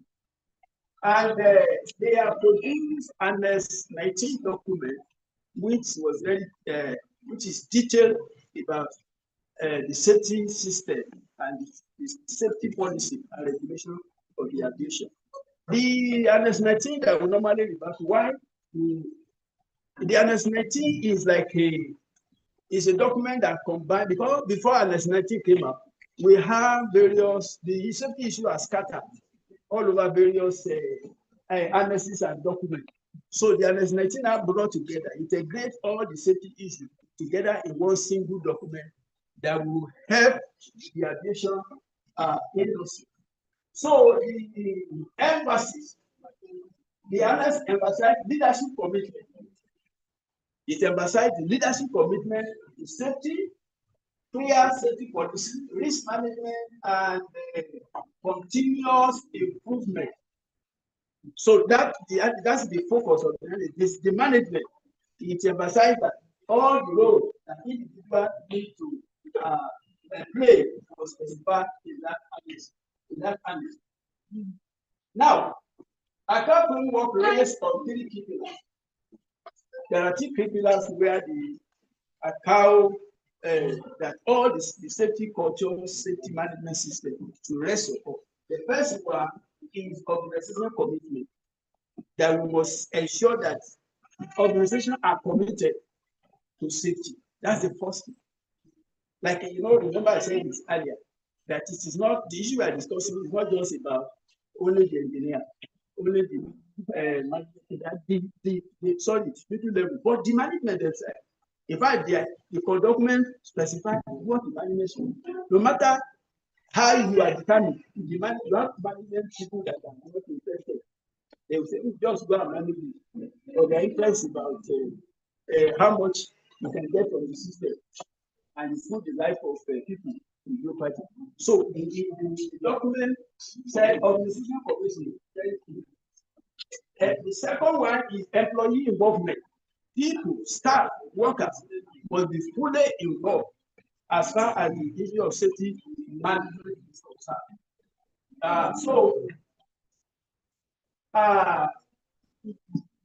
The third pillar is your developing a system to identify potential hazard.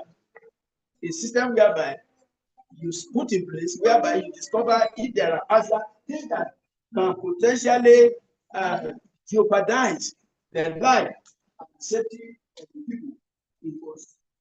So, and then building a strong safety culture is the last pillar that is mentioned.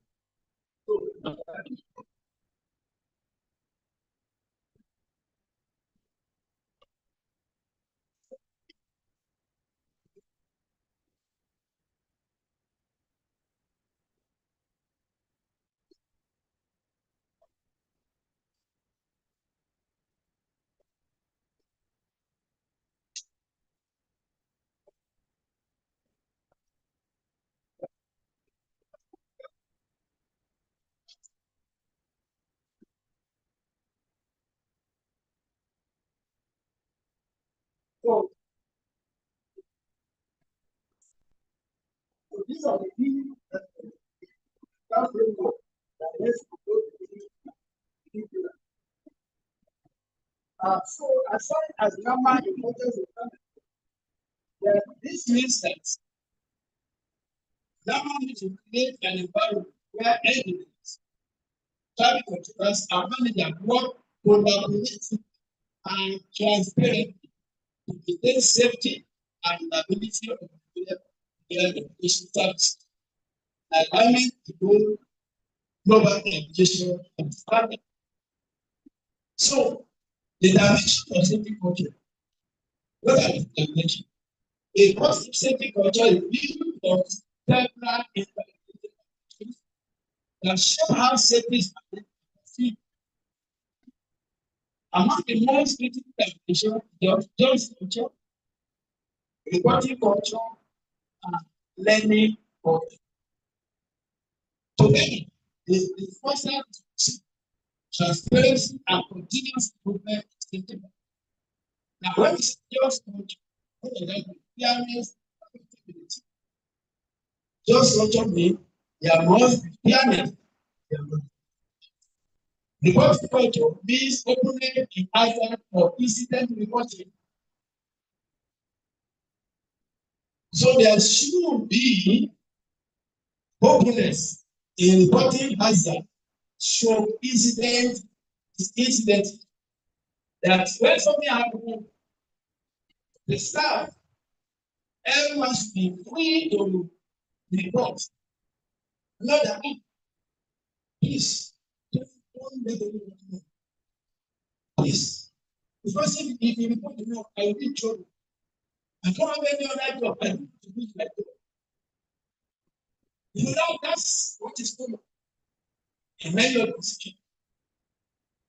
Because the approach to what is that the market may have this, the conventional way, oh, we are done. We can even give the message in 1 letter or 50%. It might not be that.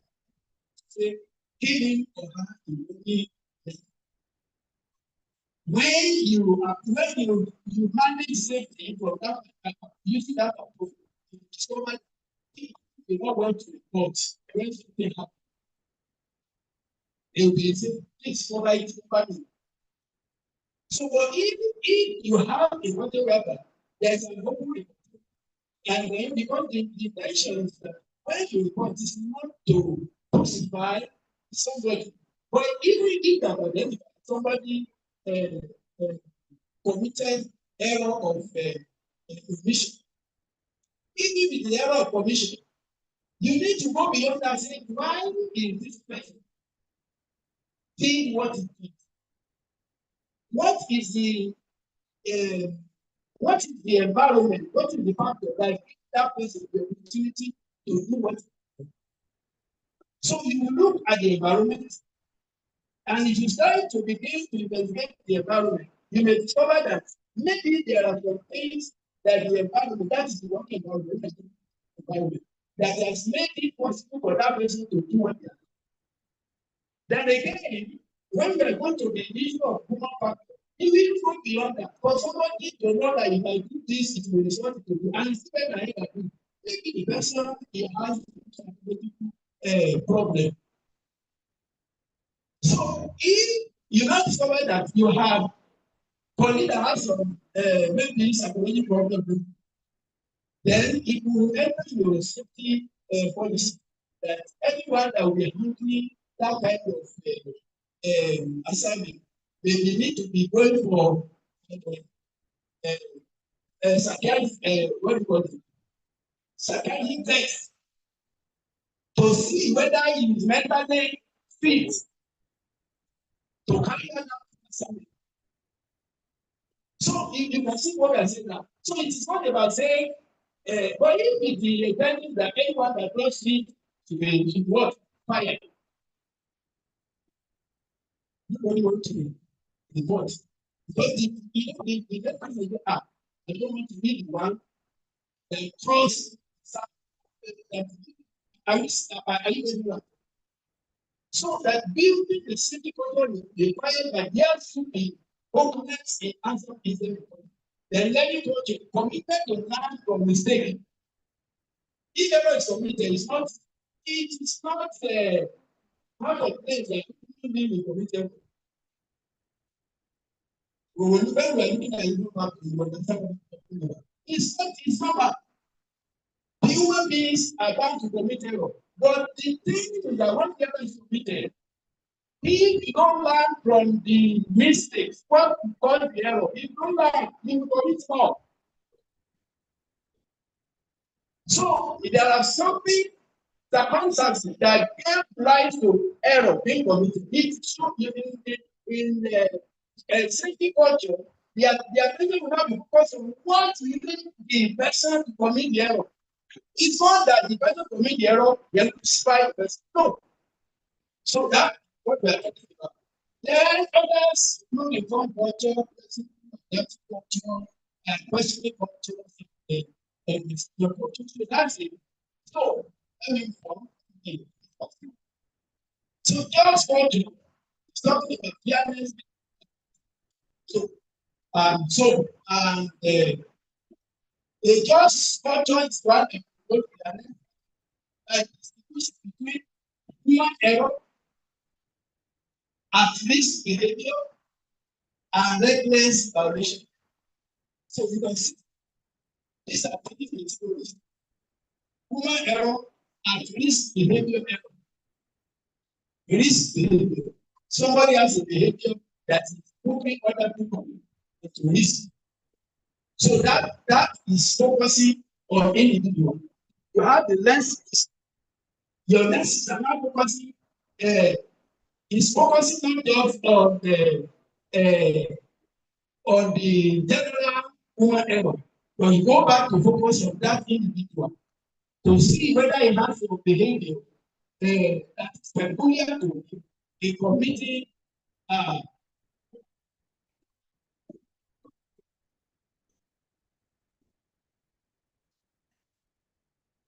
A committee of that error and then reckless violation.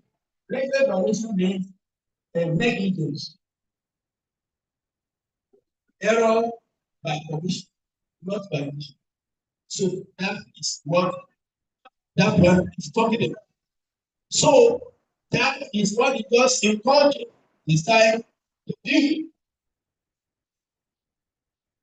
So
So I think in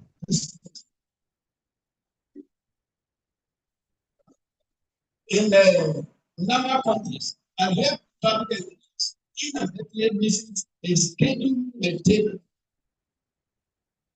you to lead to miscommunication, the shift handover, just trying to meet the scene. And because of the miscommunication, so and here public education, inadvertently misses a schedule towards 10 days. I need to know. And this may be a sort of example of adequate communication. So when I'm under a just fortune, what are we expected? Instead of punishment, the focus is on the next part. Why the communication break down? Why did it occur? What really cause that miscommunication and communication? And implementing measures like improved shift law or digital reminder to prevent future occurring. That's very simple. So rather than say, okay, you did not carry out your something, that's why this, no, we go beyond. Our focus should not be that, but what made the error to happen. So that's what we just want. So, the quality control, so a quality control is one in which person being confident and motivated to report hazard, unsafe acts, near miss, and operational deficiency without fear or greed to push it. That means that if I report to something will happen to him, or if I report something will happen to him. So that's what we're talking about. Reporting culture. So in safety culture, we have as a key component, and it is the foundation for proactive safety management. Is the foundation for proactive safety management, and it enables organization to identify and mitigate risk that leads to accident before the accident. So what is important? Without accurate and timely reporting, management does not have a picture of the operational risk.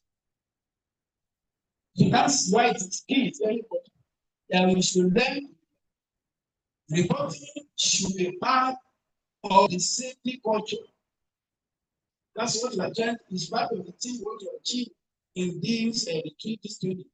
That all of us should know that instead of company up, let's report issue, let's report incident before it lead to a serious accident. Without this atmosphere for people to report, we cannot be able to take a proactive measure. So a strong reporting culture enhances transparency, data-driven decision making. But when it's reported, it's documented.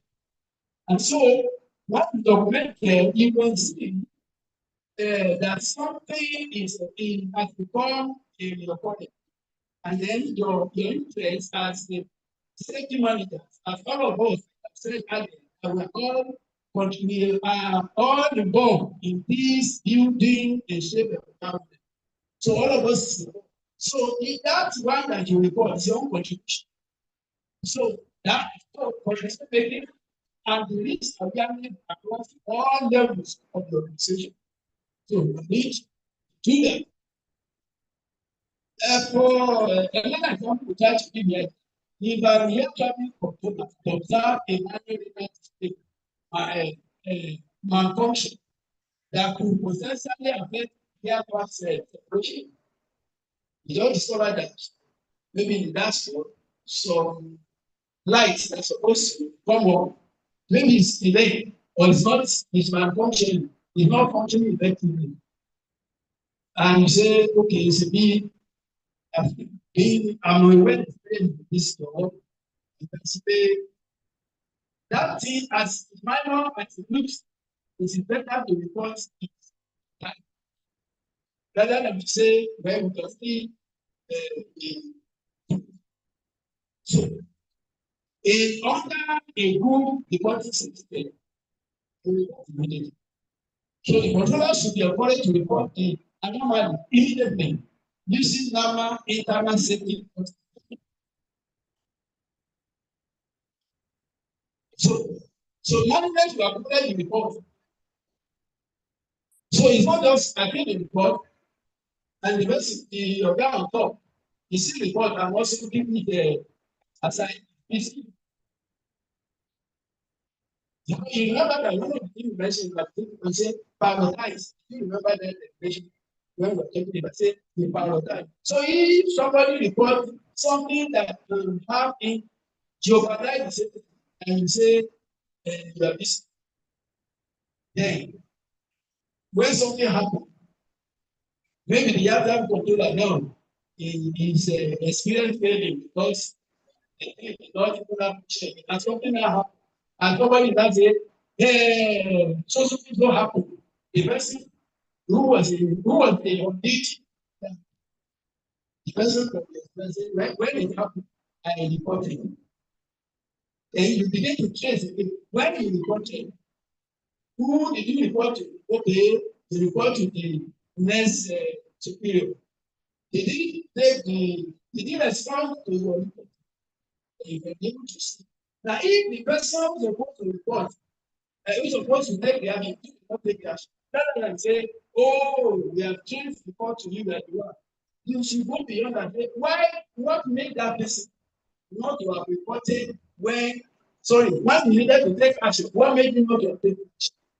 Maybe because you have not succeeded in building the same report to that person. So this is where all these elements come. This so I don't know whether you're getting what I say. Are we together? Are we together? So the things it has changed is you can get from one level to another. It's not to get to a point where you want to get old. No, that's the intention. So that's in a further addiction, let's addiction statement ASRS, manage the matter is a classic example of the situation. It's an addiction person because safety occurrences confidentially, resulting in a set of data that has shaped global safety practices. You know, when we are talking about reporting, there are some reports that if they are very sensitive one, you just look at it because you're working out with you. It might be something that may be directly affecting you, but it can have adverse impact on the entire organization system. And you notice it. If you are building a culture of safety, you should be able to freely report confidentially without mentioning, without the person wanting to mention your name. You know, because sometimes there are some information that are sensitive and you are afraid that if you report and you are exposed, your life will also be at the risk. So you should have a system whereby you can even report on an anonymous without necessarily. So the learning culture, the third component is the learning culture. What's the learning culture? Commitment to learning from mistakes. So you see. Now, a learning culture is one which organization continuously analyzes data, investigate aspects, and use learning, lesson learning to processing and so whatever happens, you should also learn from the experience, the mistake of the past. You shouldn't allow the mistake to repeat everybody. If the same mistake is repeated everybody, this will not learn. We will not take advantage of the error of the past. So it's very important. So for them to learn the ensure organization will not repeat the same mistake, but instead strengthening training and technology. It also promotes innovation in safety. Have an example here. How can instead involve the power storage? The power set happen and you have very data functionality. So now I conduct a thorough root cause analysis. We discover that what you really want is a lack of redundancy in power supply system. So we know that redundancy. You should have one that goes to be in case one of the company there should be from your redundancy one the still work. So you may not discover that it's because we don't have some redundancy. So every time we rely just only one component or a system. So if that system fail, every other thing fail. And then we now discover that we don't have a provision for it. Every then updates its maintenance schedule. Install backup system and organizes the program training to engineer or cover system management. Because as an engineer who is in power, you should know that if you are to manage power, there will be redundancy. you must prepare for any case, unforeseen that happen. So when you like now, how many times has life been? So that's the kind of environment we're from. The life goes on. When it goes on, where is the outcome? So then, when there is no adequate outcome, the problem I begin. I will put the entire system in jeopardy. So that's the kind of thing we're talking about. So, informed culture. What is informed culture? It ensures that all staff, including actual engineers, have accurate, correct, and accessible state information. So that is informed culture. And how does that come? You as keep learning, as we keep updating and knowledge. So it's very important. You must keep learning, keep updating and knowledge. There are, you see, one of the most dynamic industries, technology. In fact, our entire ways becoming highly dynamic. So if your knowledge of when you graduated, the knowledge of engineering when you graduated years ago, if that's not the same, you discover that the world is there today.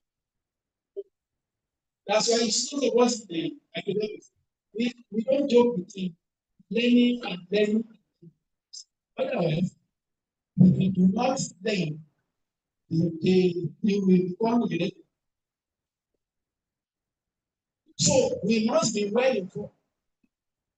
I love what one of the director when he was thinking that he didn't have a group of that he was in an organization for 10 years, people for 2.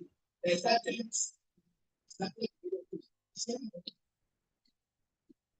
how to keep developing yourself. Don't just say because especially if the case of you it's a very person. So whereby every day, if the people are coming, they're coming out. We are in the end of the AI is everywhere. And I think something is coming up now. What do you call this? It's coming up. It's also render AI useless. And when they have AI just now just last year. That's what will happen, especially. Thank you, God bless you. And you see, it's a good guy. So systemic intelligence. So that independent, the AI, if you call it artificial intelligence, you ask AI, you prompt it and you do what you want to do. But systemic intelligence will begin to think by itself. Yeah? Yes, so it is, and technology is the movement. It is actually a connection where so but when it is taking that means that he can go beyond what he is doing. He could see things on his own and then come up and analyze and bring solutions. So and this self-intelligence, the one I agree, I hope it's not the one that will destroy people. That's what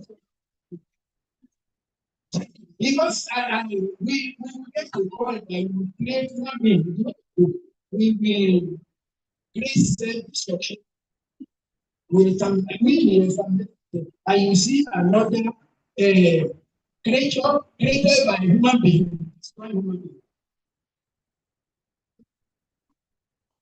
So it is because as we are going, that's but anyway, the most important thing I want to share here is that we need to be well informed.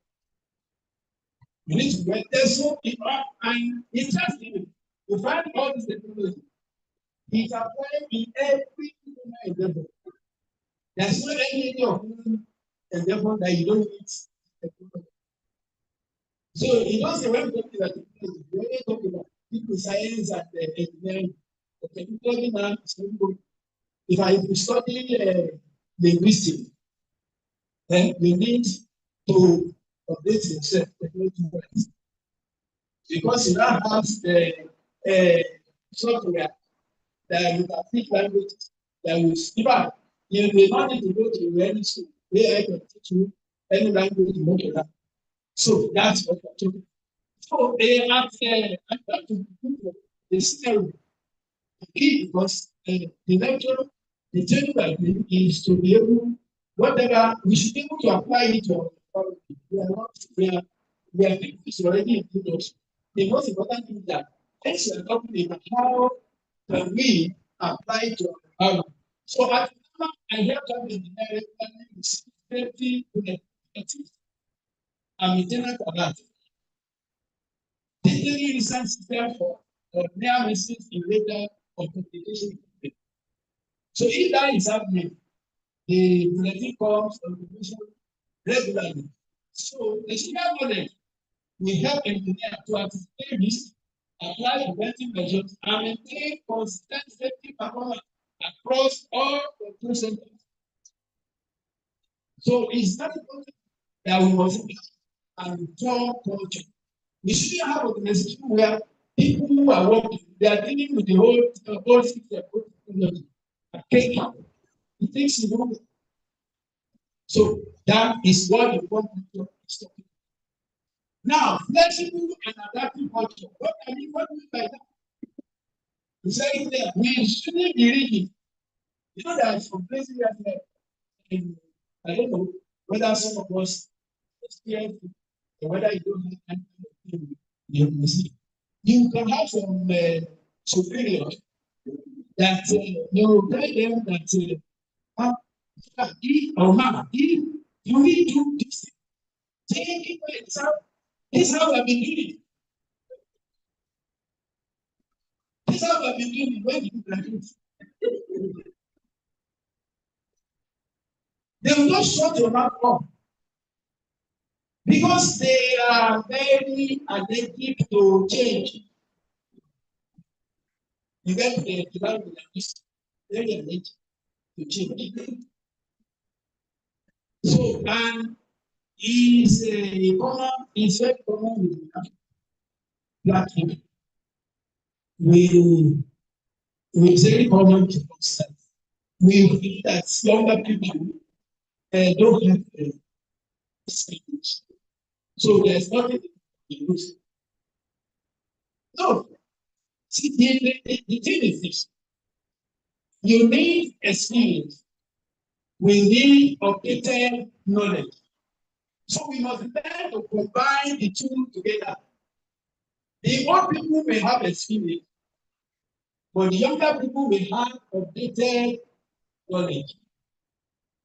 So when it comes to issue of things like you have said before, there's nothing wrong in having a brainstorming session. When you're having a brainstorming session, let not the director at that level, let the director remove the department of director. And let us see ourselves as a community that people will be really make this contribution. That when the end of the day will form the backbone or the policy document that will drive the safety culture of our organization. So that is what we're talking about. So we have to be flexible. And then we need to respond quickly and effectively to change operations demand. Emergencies and unexpected technical events. So this requires teamwork. That's what I was saying. Require teamwork, clear procedure, and the ability to modify operational system under pressure. It's very important. Now, during the temporary data act, normal we have to adapt by simply implementing backup communication channel and coordinating with traffic controller to maintain safe and self So this three coordinator is to demonstrate flexibility and ensure professional activity while maintaining safety standards. So the entire safety culture that I try to present the that show that show the boundary area where the both intersect. Now you have structure, just structure, the body culture, learning culture, and then you have the board safety culture in the middle. All of them contribute. And then outside this, we have reporting system, you have trust, open reporting, and then you have data continuous for continuous improvement.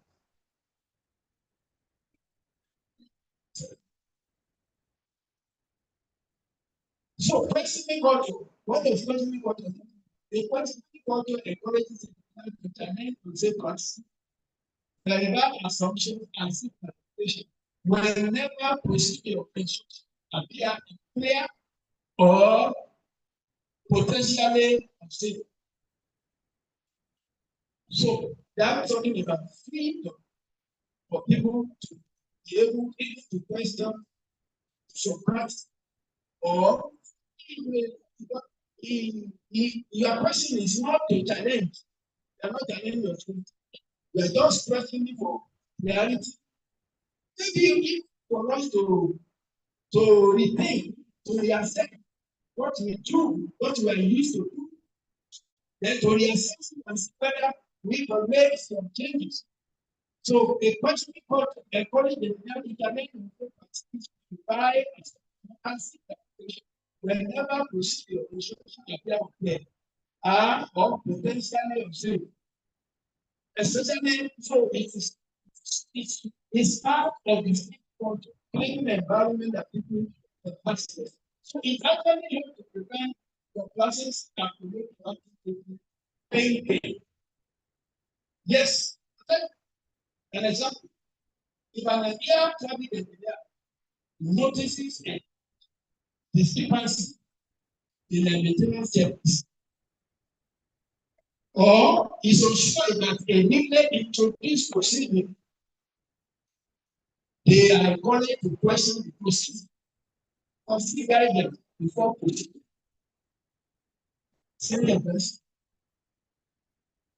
So we should not don't say if I begin to act now, or you have a system whereby when you start asking, somebody will begin to say, maybe, are you that? Are you not competent? You don't know your job? Why are you asking that kind of question? So we should not create an environment where people will not be freely so that we can clarify issues. So the behavior prevent error. Prevent error is setting compliance. Then I enforce a shared sense of responsibility for safety within the government's engineering team. So, hope we are getting something. So, engineering responsibility is safety culture. Engineering responsibility is one of safety culture and nation. Like now, engineering responsibility is the foundation of safety. So, it has to ensure system integrity, reliability, and safety in navigation, communications, and surveillance systems. The actions directly influence operational efficiency and gas safety. Even the pilot is very competent. He can even fly on the body. In the air management aspect, it's not well coordinated. The problem. So we will support professional ethics, honest reporting, and strict adherence to safety procedure.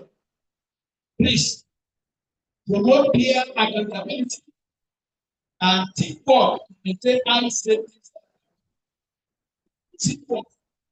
Teamwork is very, very important. I remember when I was having class with the master student, and then teaching about good management. So which has to do issue of team. And some of them when we are contributing, They were sharing some experience that get me scared. That include the team, pilot, the hostess are working, they're supposed to work as a team.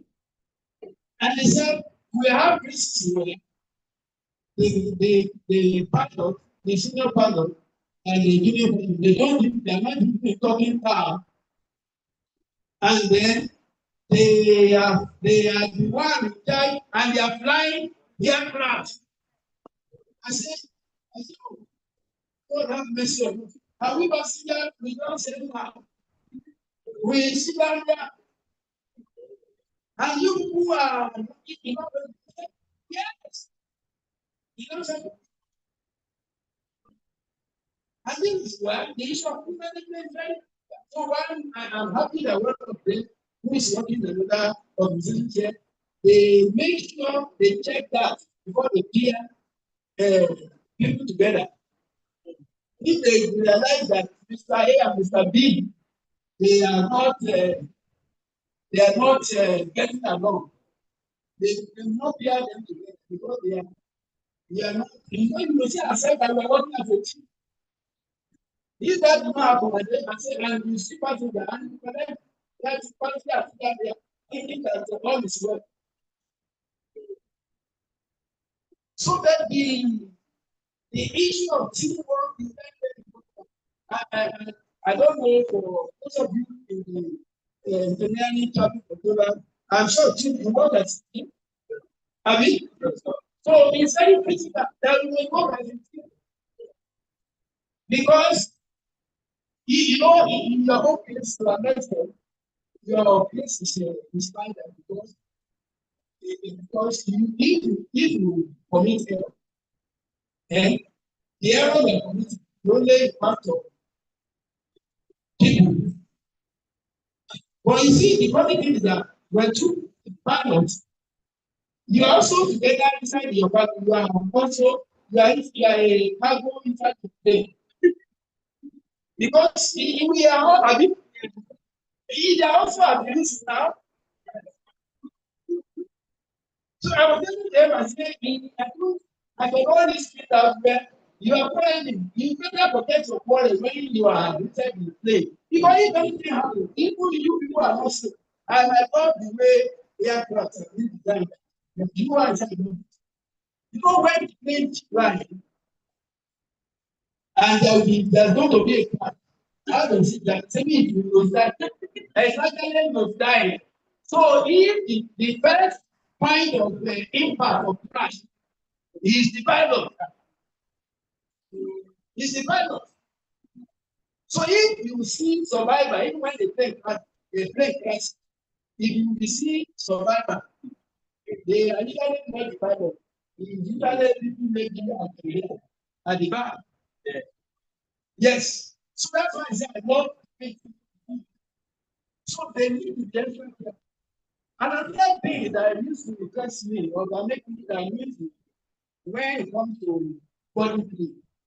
You know, inside the plane, there's the ball one first class. I mean, you see business. Help me now. First class or business class. Oh, thank you. So first class, business class, and economy. And the first class people, they see themselves as big people. I mean, if I enter, there is a large. You see, you are calling one, first class business. And you know the way they are doing this way. The first class people are the business people are the next.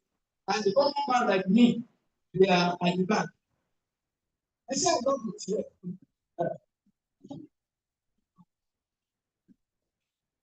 And I don't know when you are inside the same place. And what is different? That what do they use to serve their meat? I keep the money they pay. That's the same mission. The money they pay. And the money they pay. And that's what I'm saying. They pay so they give them special. So it's why if everything happens, they are the best people that will be at the impact. So that's why I say I love. The economy should be at. So the important thing that is going to we must work as a team to guarantee safety. So that is just the message I'm just trying to do. So we must promote clear accountability, teamwork to maintain high standards, engage a continuous learning, training, instant review, and global best practice. How is it done in other parts of the world? So it's very, very important. Constant regular system audit is in line with ICAO standards to detect and correct study ahead to establish the safety. Then maintain audits and reporting for what and so then immediate reporting and corrective action during maintenance reflect true engineering responsibility. Please, these are trying to summarize the key things, the key points as we are coming to the end of this month. These are key things I want us to take note as implemented. And so engineer identify the irregularity during the general report and correct issues to ensure safe and reliable their navigation operation. So building a positive safety culture your heart is a necessity that will build safety as an organization. So building a positive culture it requires a strategic and organization-wide commitment to safety as a core value. The core value must be safety. I, like myself, define safety, identify the key components of safety, and a strong safety culture does not emerge by chance. I want you to know that it's not something you just happen by chance. No, it is developing deliberate action. I want to see look at the end of this, the organization should take back and review their safety policy as far as so that we make it we need to update the review to see that our safety policy is invited with the current reality. So leadership example and continuous employee engagement. What are the strategies? Leadership commitment and physical commitment, open communication and trust building. We need to build trust. Then incentivizing safety reporting, ongoing safety training and awareness campaign, as well as the rating of safety performance indicators. So these are these are the way to build a strong safety culture within your organization. So leadership commitment. Safety begins with the leader. The leaders, the small ones who are here, please let's champion the building the safety culture. Begin with the leaders, convey vision, engage people, manage capacity, and achieve results. That's my leader. These are the 4 key things that you expect from the leader. So, now director of operations regularly participate in market safety review meetings. Do that as an organization, family. Do you do that? You have a monthly safety review meeting, a monthly follow-up of corrective action for incident investigation. So it's what we're talking about is a serious one. To be a safety culture, we need to have a proposal to be delivered. So I'm hoping at the end of the training, I will officially send my whole MG on this issue so that we know it's not just let's have training today. At the end of the training, something coming into it. So because it's new leadership, so it's time for them. So this physical engagement motivates us to take safety seriously and important management commitment to safety and culture. I'm talking about open communications, waste the time. So Why the climate of trust encourages the to speak about potential, even still last year. So that's why we compete. Give an example, when you have to controller report in mind during the night shift that year, so management appreciate the report, investigate the issue, and provide feedback. During a weekly safety briefing, building trust and showing that the reporting value and not what penalized. So this that's based on it that people will really want to know where anything. So without end and trust remain where communication. Some of these people are talking about if you are buying one your family you get it. So it is benefit. Incentivizing safety reporting. Recognizing and rewarding staff who identify and report safety hazard promotes the reporting culture. We want to go for just there's no going to be any penalty, but people want to give incentive to those staff that are sensitive to report incidents when they happen. So the incentive can be in the form of commendations, certificates, or public acknowledgement during safety review. This approach reinforces positive behavior among the staff when we adopt. So this is a very good way to promote the safety culture. So there is to be ongoing safety training, awareness campaign, what we are doing now.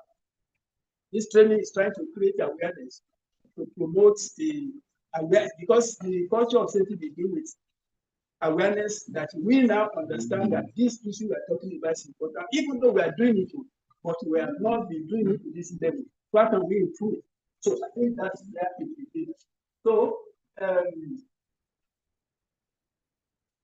integration of safety performance indicator, there should be a way to monitor or measure the level of safety performance within the organization. I want to show this KPI.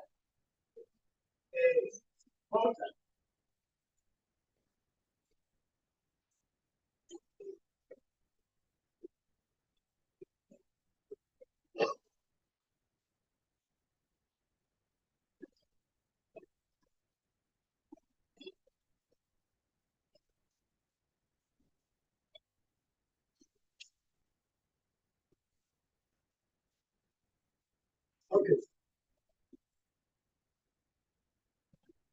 Oh, the need to integrate safety performance indicators into our safety management.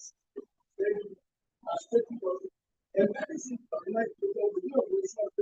performance planning actually will help to track progress with respect to monitor how we are preparing as far as identify areas needing improvement as far as safety is. Now, the KPI, we can develop the KPI. For example, we can be talking about number of hazard reports, maybe in roads. Because if you have this monthly review of the system, part of the team will look at the how your journey is to see number of hazard reports, and how we do generate number of hazard corrective action that are implemented. Then compliance rates to see how people are able to comply with some of the safety standards.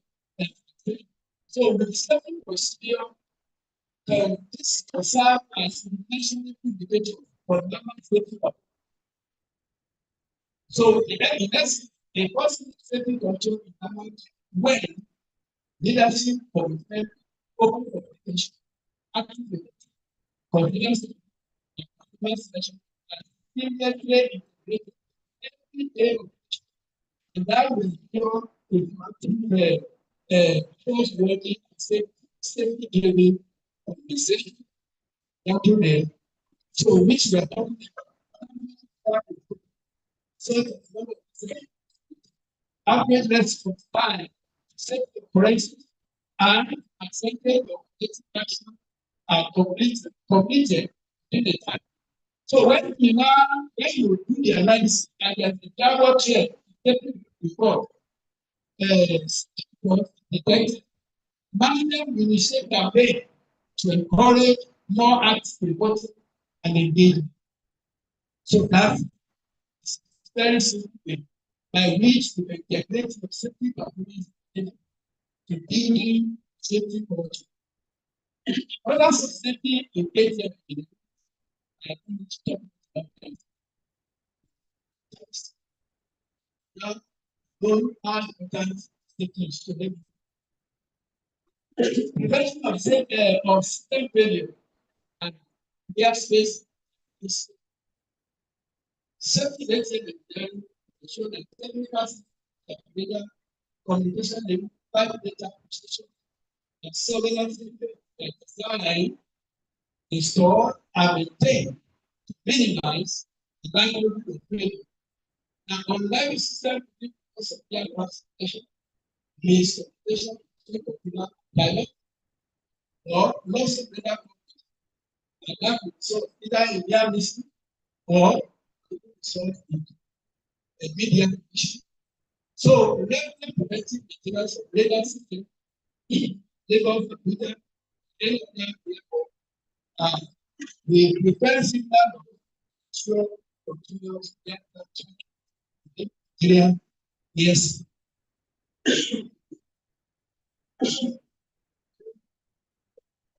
Then assurance of the level system that that safely ensure that our CNS function with high availability of levels.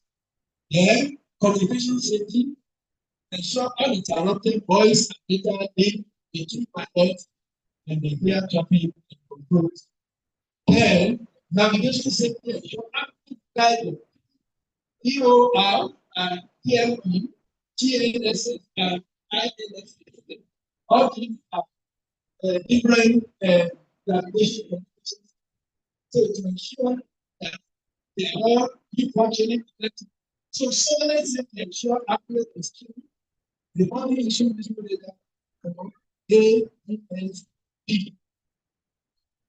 And the sound that we have an engineering safety check before commissioning additional learning system. We ensure it provides precise live scope information to aircraft during approach for reducing the risk one way cost. So to that, two examples where share the life of the people, which yes, it's very important that we comply with traditional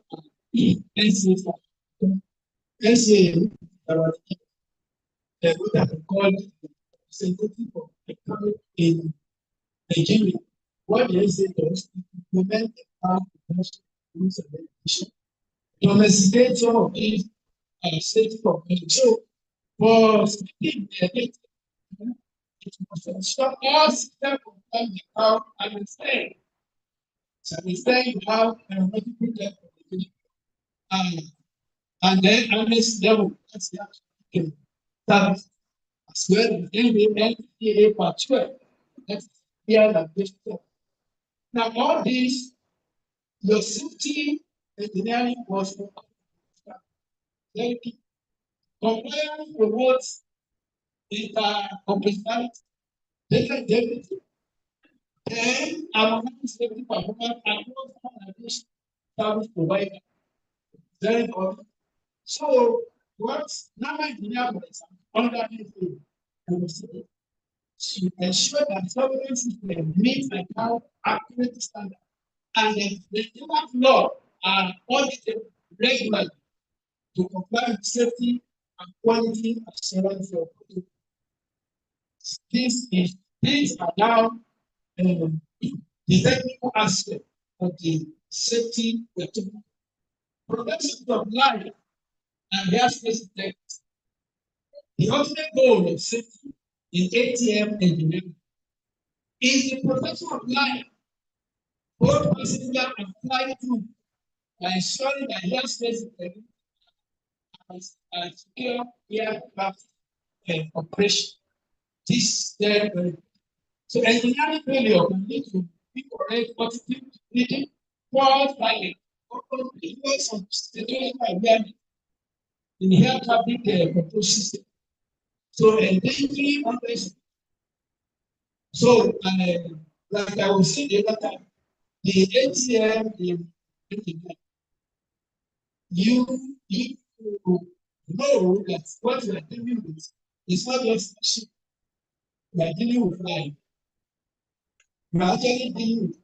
So if you are a air traffic controller and you are sitting or cleaning and doing that for yourself, all that is around you is machine. It's not machine. You are actually dealing with human life. So that's why we need to be very clear. We need to be safety conscious. I was telling somebody yesterday, I said one of the things I've learned as a senior person is that when I'm sitting there when I will decide on the students or staff matter, I usually remind my colleague and me what we are doing. You know, in our phones, what we are seeing is paper. Is that we are writing or we are proving or we are stepping down, whether the language we step down. You say, okay, step down. We haven't demanded that. What we are dealing with small paper, we are dealing with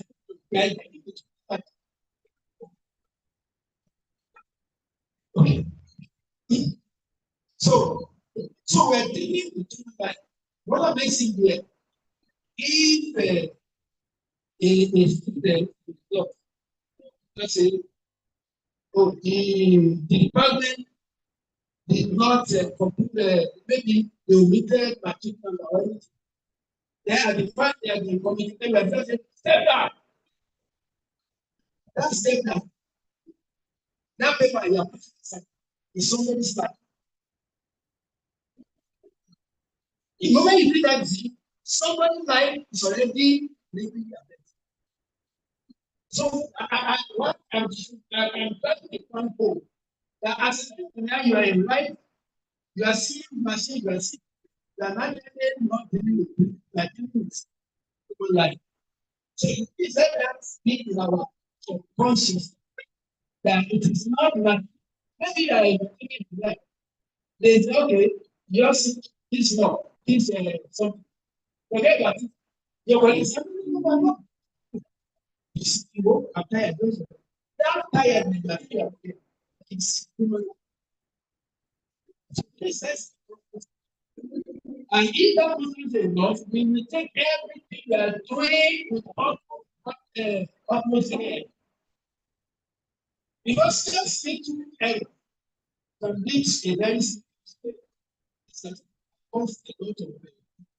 And you know, when you're working, the happens, it doesn't kill you.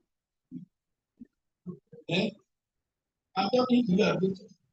Your motor doesn't kill you. It kills a large number of people at a go. If you are not saying nothing, you can't do it. Because somebody asks the question when they say, what is the when and the air? When it's the noise is taken over, there's the mix or anything. I say, well, when there's the air question, it may involve number two, it involves the life of the timber and caliber, the local one, the society. So that's why we see that noise is made. If there's an aircraft, you have to see that is there. Or maybe, okay, the government is Nigeria, they do chapter everything. If certain places of crash, are they even against saying crash? I think I was the president of the night. Yeah. Okay. So what I'm saying in essence is that we are dealing at not much. I think let's have the result for 5 minutes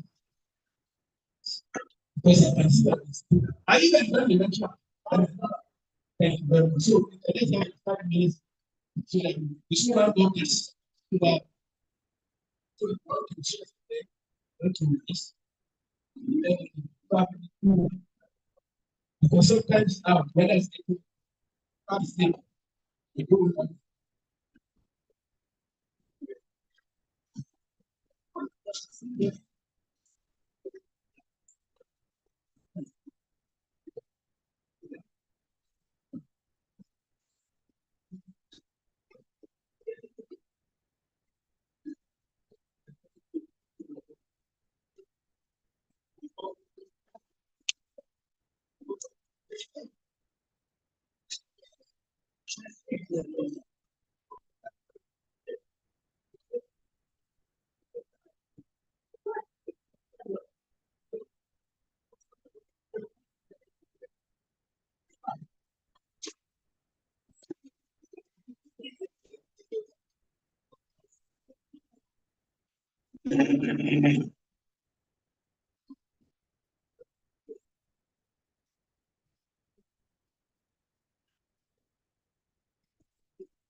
Yes, something like you go for success.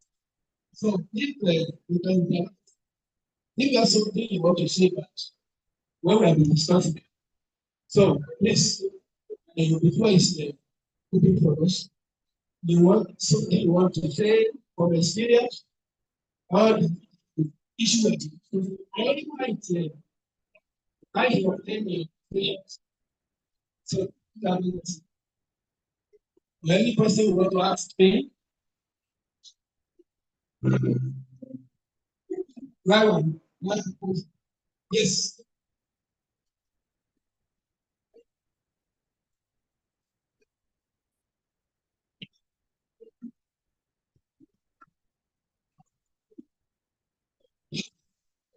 Good afternoon. Good afternoon. My pastor. Good afternoon, my engineers. Welcome. Um, I've been enjoying this session. What's especially that was our job. And one talk about safety, safety. So if you look into all that they presented, you see that there are many of you that touch your job directly and practically. So we want to be, we should invite, ensure that we get into the culture of safety. If you look at it, the management is trying its best to ensure that an excellent team and that concerns SMS training go around everybody. Now there's a key thing I saw when we was lecturing. He made mention of redundancy. Now, if you look at it, they are really producing in the tier to the direct missionary. When you're receiving your what we still part of trying to plan that what is important. So we encourage everybody to be very, very meticulous in your logging daily reports, when you can. Management is making this a good plan. So especially this issue of redundancy, let us see it. Look at it, you are having those problems. So those HODs that monthly reports, ensure that make it very, very all your remote photo, ensure that all temperatures, it's very, very important. And the other information that I want to give is that I think there are some few stations that are to meet with. It's not all the stations. I think must try and there's a need to stay part of safety as we are doing before, but still on that is management. We are all one. This everyone if you say something. You cannot say as this you don't have anything, but at least you must touch part of your work, what you are being right? While you also have to management, because that one thing is even my those days we used 10 years,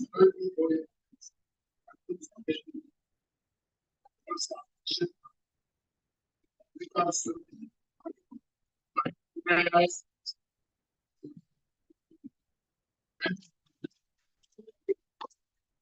thank you. That's the end of the feedback we hear. Student, because for me, I want to show your contribution also impact us. Trainer, you see that if there are things that say part of our training, because the essence of training is not to train, we need training because training that meet the need, the decision. Because we can't really give them both of us. And I think so that you can states later as you because they did so that's why we report also make from what you understand that anything. Please feel free to even listen to me, stop, and to listen to you. So thank you very much. Yes, I mean, we are almost through with this structure in lunch. Those who have gone on break, can you come in, please? Let's have one. Just slides for it. Please, let's come in quickly. Yes.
Yes.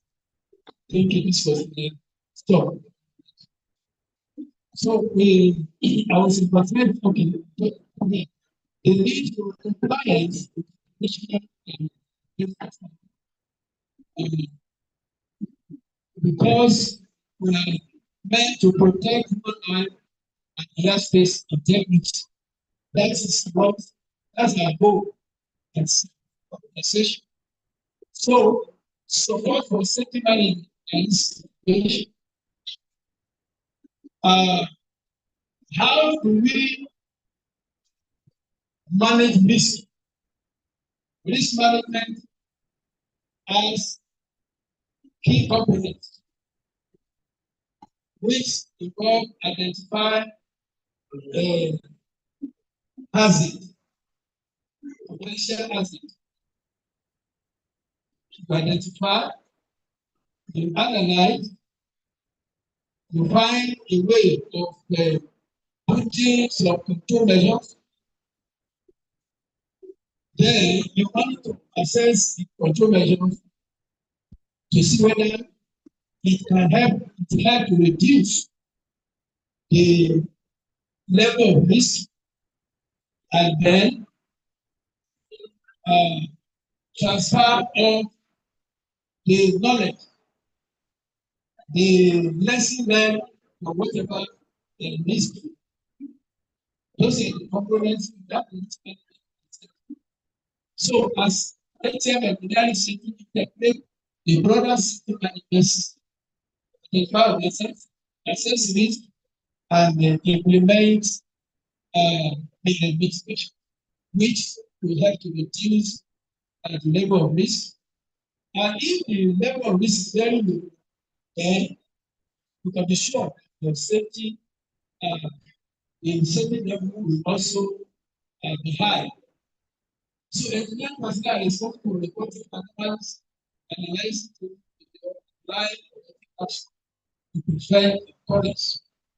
So when there is a communication blackout for due to power fluctuation, NCA safety engineering identify hazard determinants when power system to mitigate the recurrence.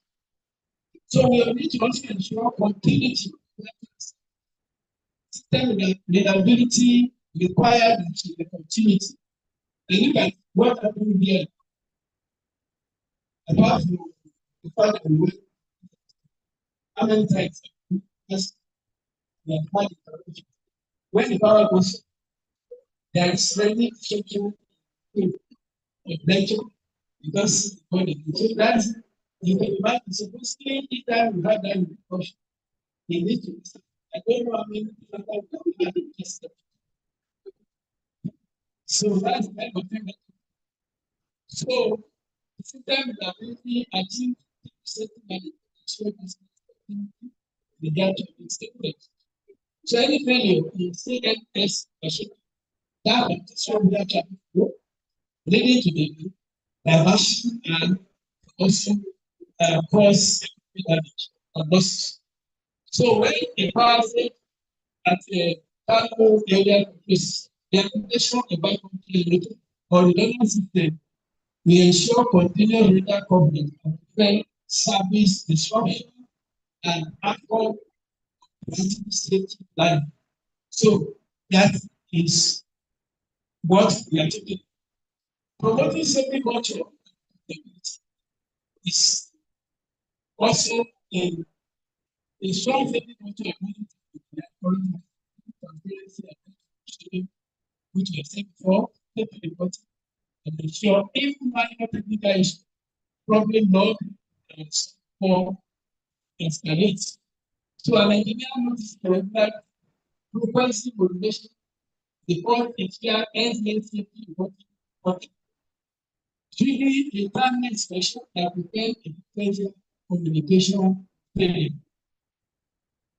Then number 8, we must ensure data-driven decision. Through safety monitoring, data collection, continuous data collection. So ATM engineer or engineering safety provide metric availability, failure rates, and maintenance effectiveness.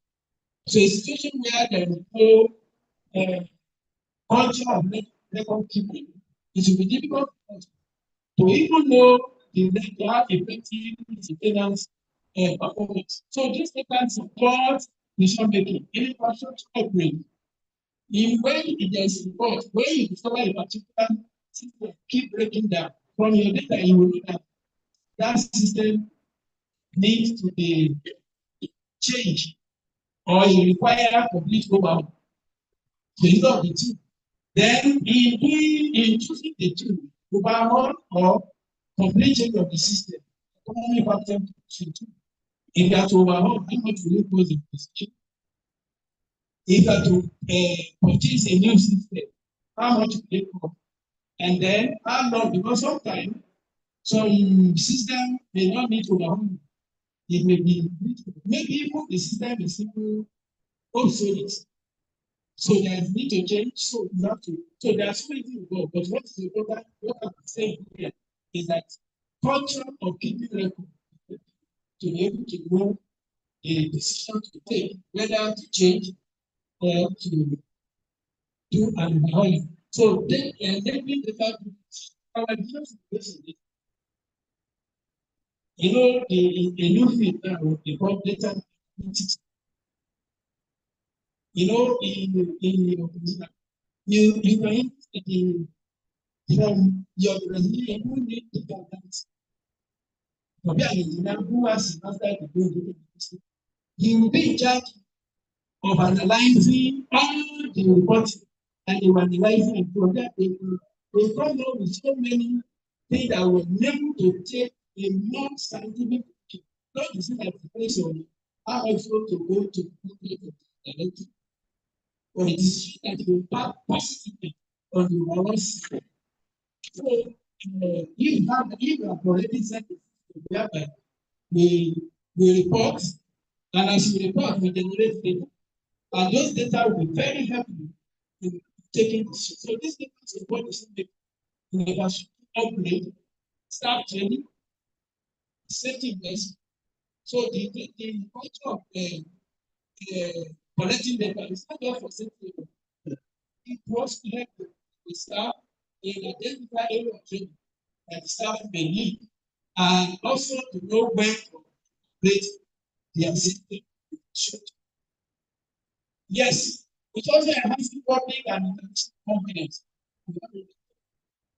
Air travel is information in nature.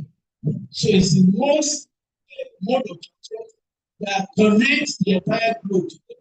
So where if we must promote tourism development, it's we need to ensure that our air is safe. Then reduction of operational costs and data liability. It will also help us that area. If we ensure that very, very important. Then, in conclusion, safety in ATM and Ghana is not just a regulatory requirement. It is the foundation of sustainable, efficient, and reliable air navigation service. For the NCAA, ensuring that ATM and Ghana meet global standards, protect mother, enhance Nigeria identification, and sustain confidence in the national airspace. That is the reason why safety ATM is very, very important. So effective implementation of engineering safety protocol, risk management, and continuous monitoring ensure that the Nigerian aviation system aligns with the entire safety performance level and the global best practice. Thank you very much, ladies and gentlemen.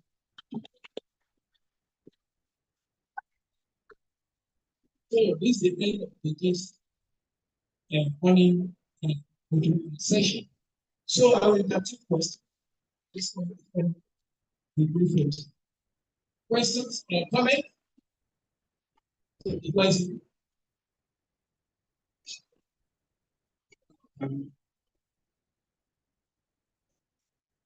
Nobody's asking me.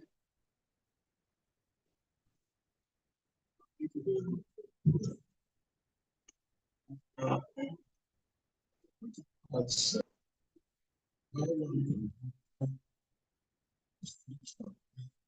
we are trying to write the culture of the time that you said pending the report that money. And then the next two actually choose of the things between when you have the it's already well. How do you manage the situation? I'm sure we heard this question. It's a very valid, important, and delicate question. And we will yes, how do we do it? Now, I'll take you back to the beginning. Now, we talk about safety culture. And we said, but among many things, that safety is a collective responsibility. When it's only one individual that is conscious of the safety of an organization,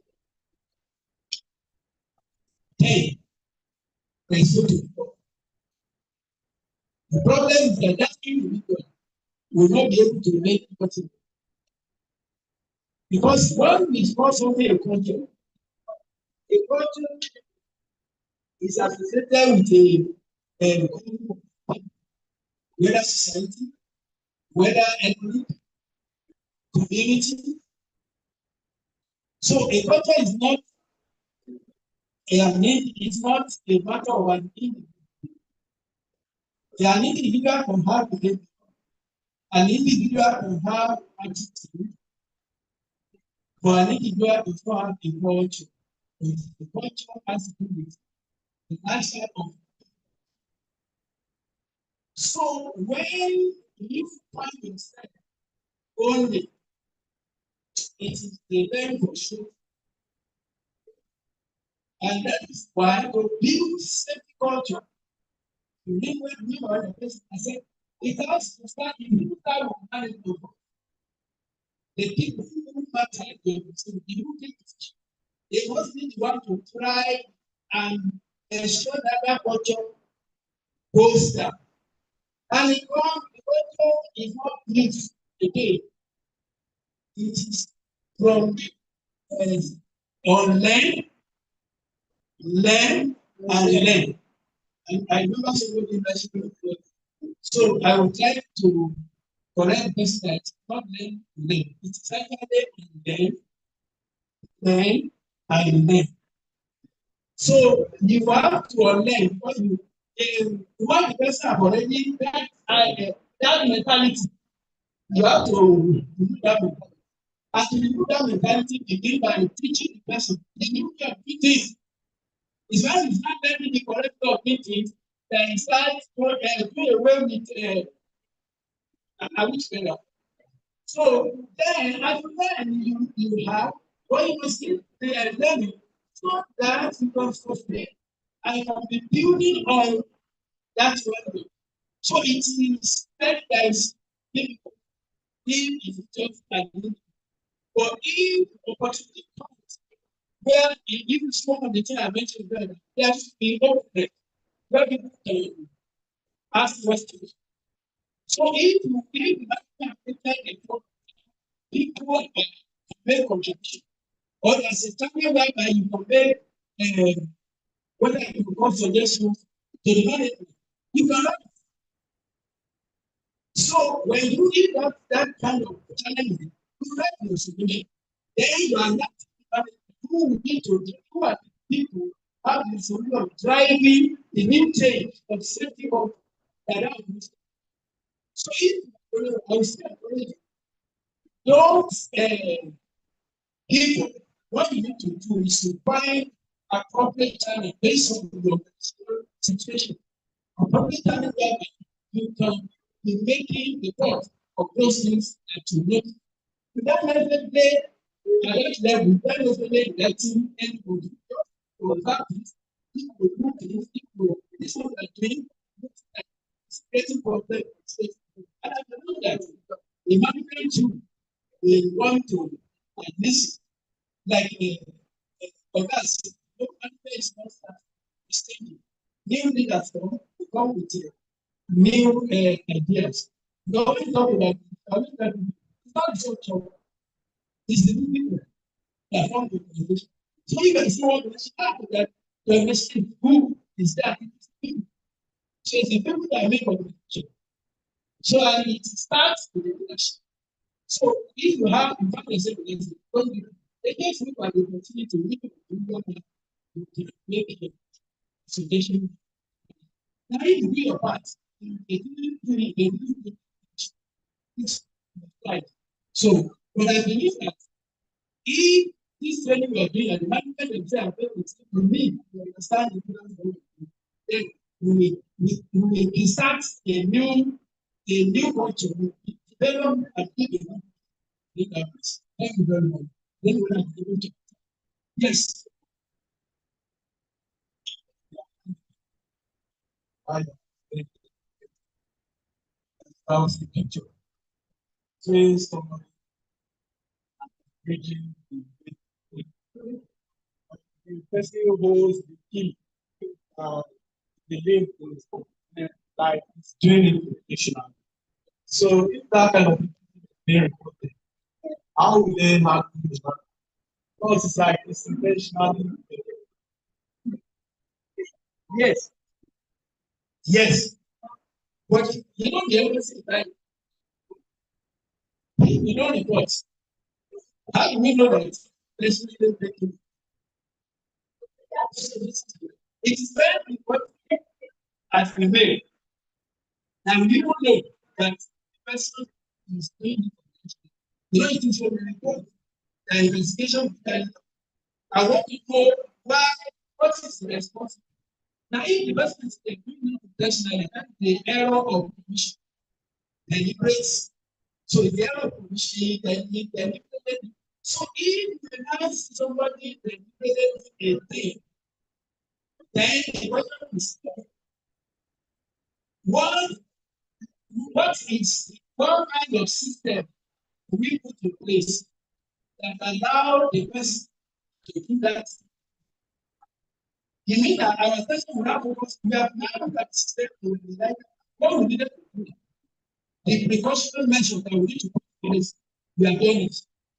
But is that the person is deliberately committing the error? Then you have to start like for that person. The person is because of the lecture. You put yourself now in that person, you now have to examine that human factor. Why is the person doing the brain? Does he have mental problem? Maybe we need to investigate. Now, if you now investigate and realize that the person has a mental problem, then it means that especially if there is and cause a very massive factor, it's better to move that person away. Then what is the next thing you can learn?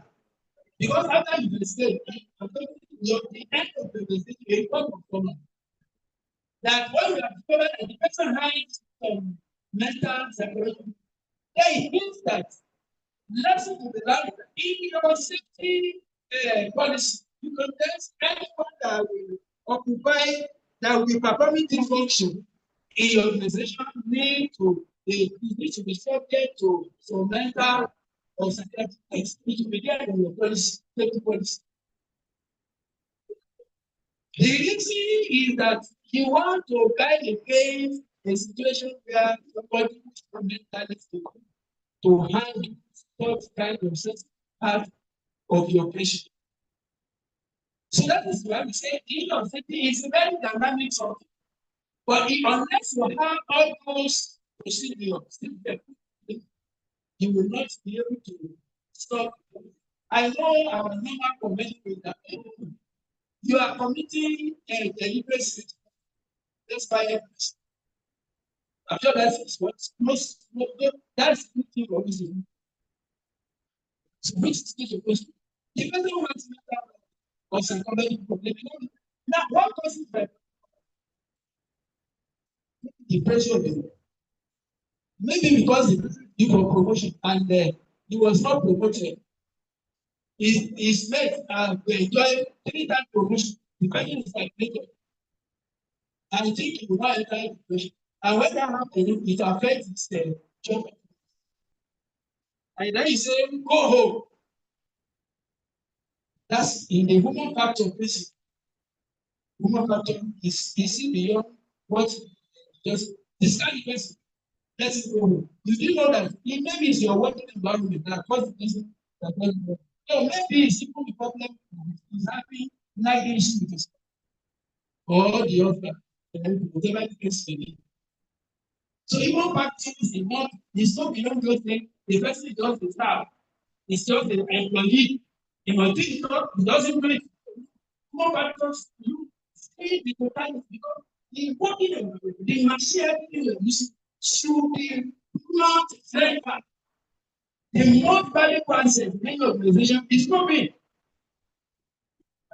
So when I'm saying let's say you from your system to know what exactly why is this computer is not different. So you must now put yourself there and dig, find out computing. So that is what the human factor is talking. It's not punishing, demoting, sacking. So that is the issue. So beyond the system, if the system is able to start up, no problem. Put yourself there and investigate where the business. There are even when the business is going problem, if it's something you have not done that person, you are able to take this. See how you can put that person in the order is very bad and it still be useful to your organization and society. I think that's the perspective to which what is looking at it. Thank you very much. Yes, I think that's very good. I think we can go for the lunch. Thank you very much.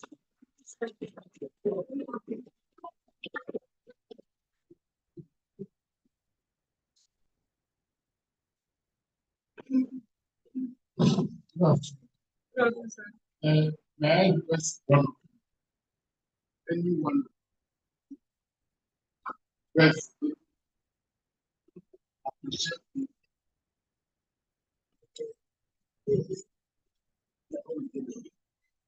on behalf of the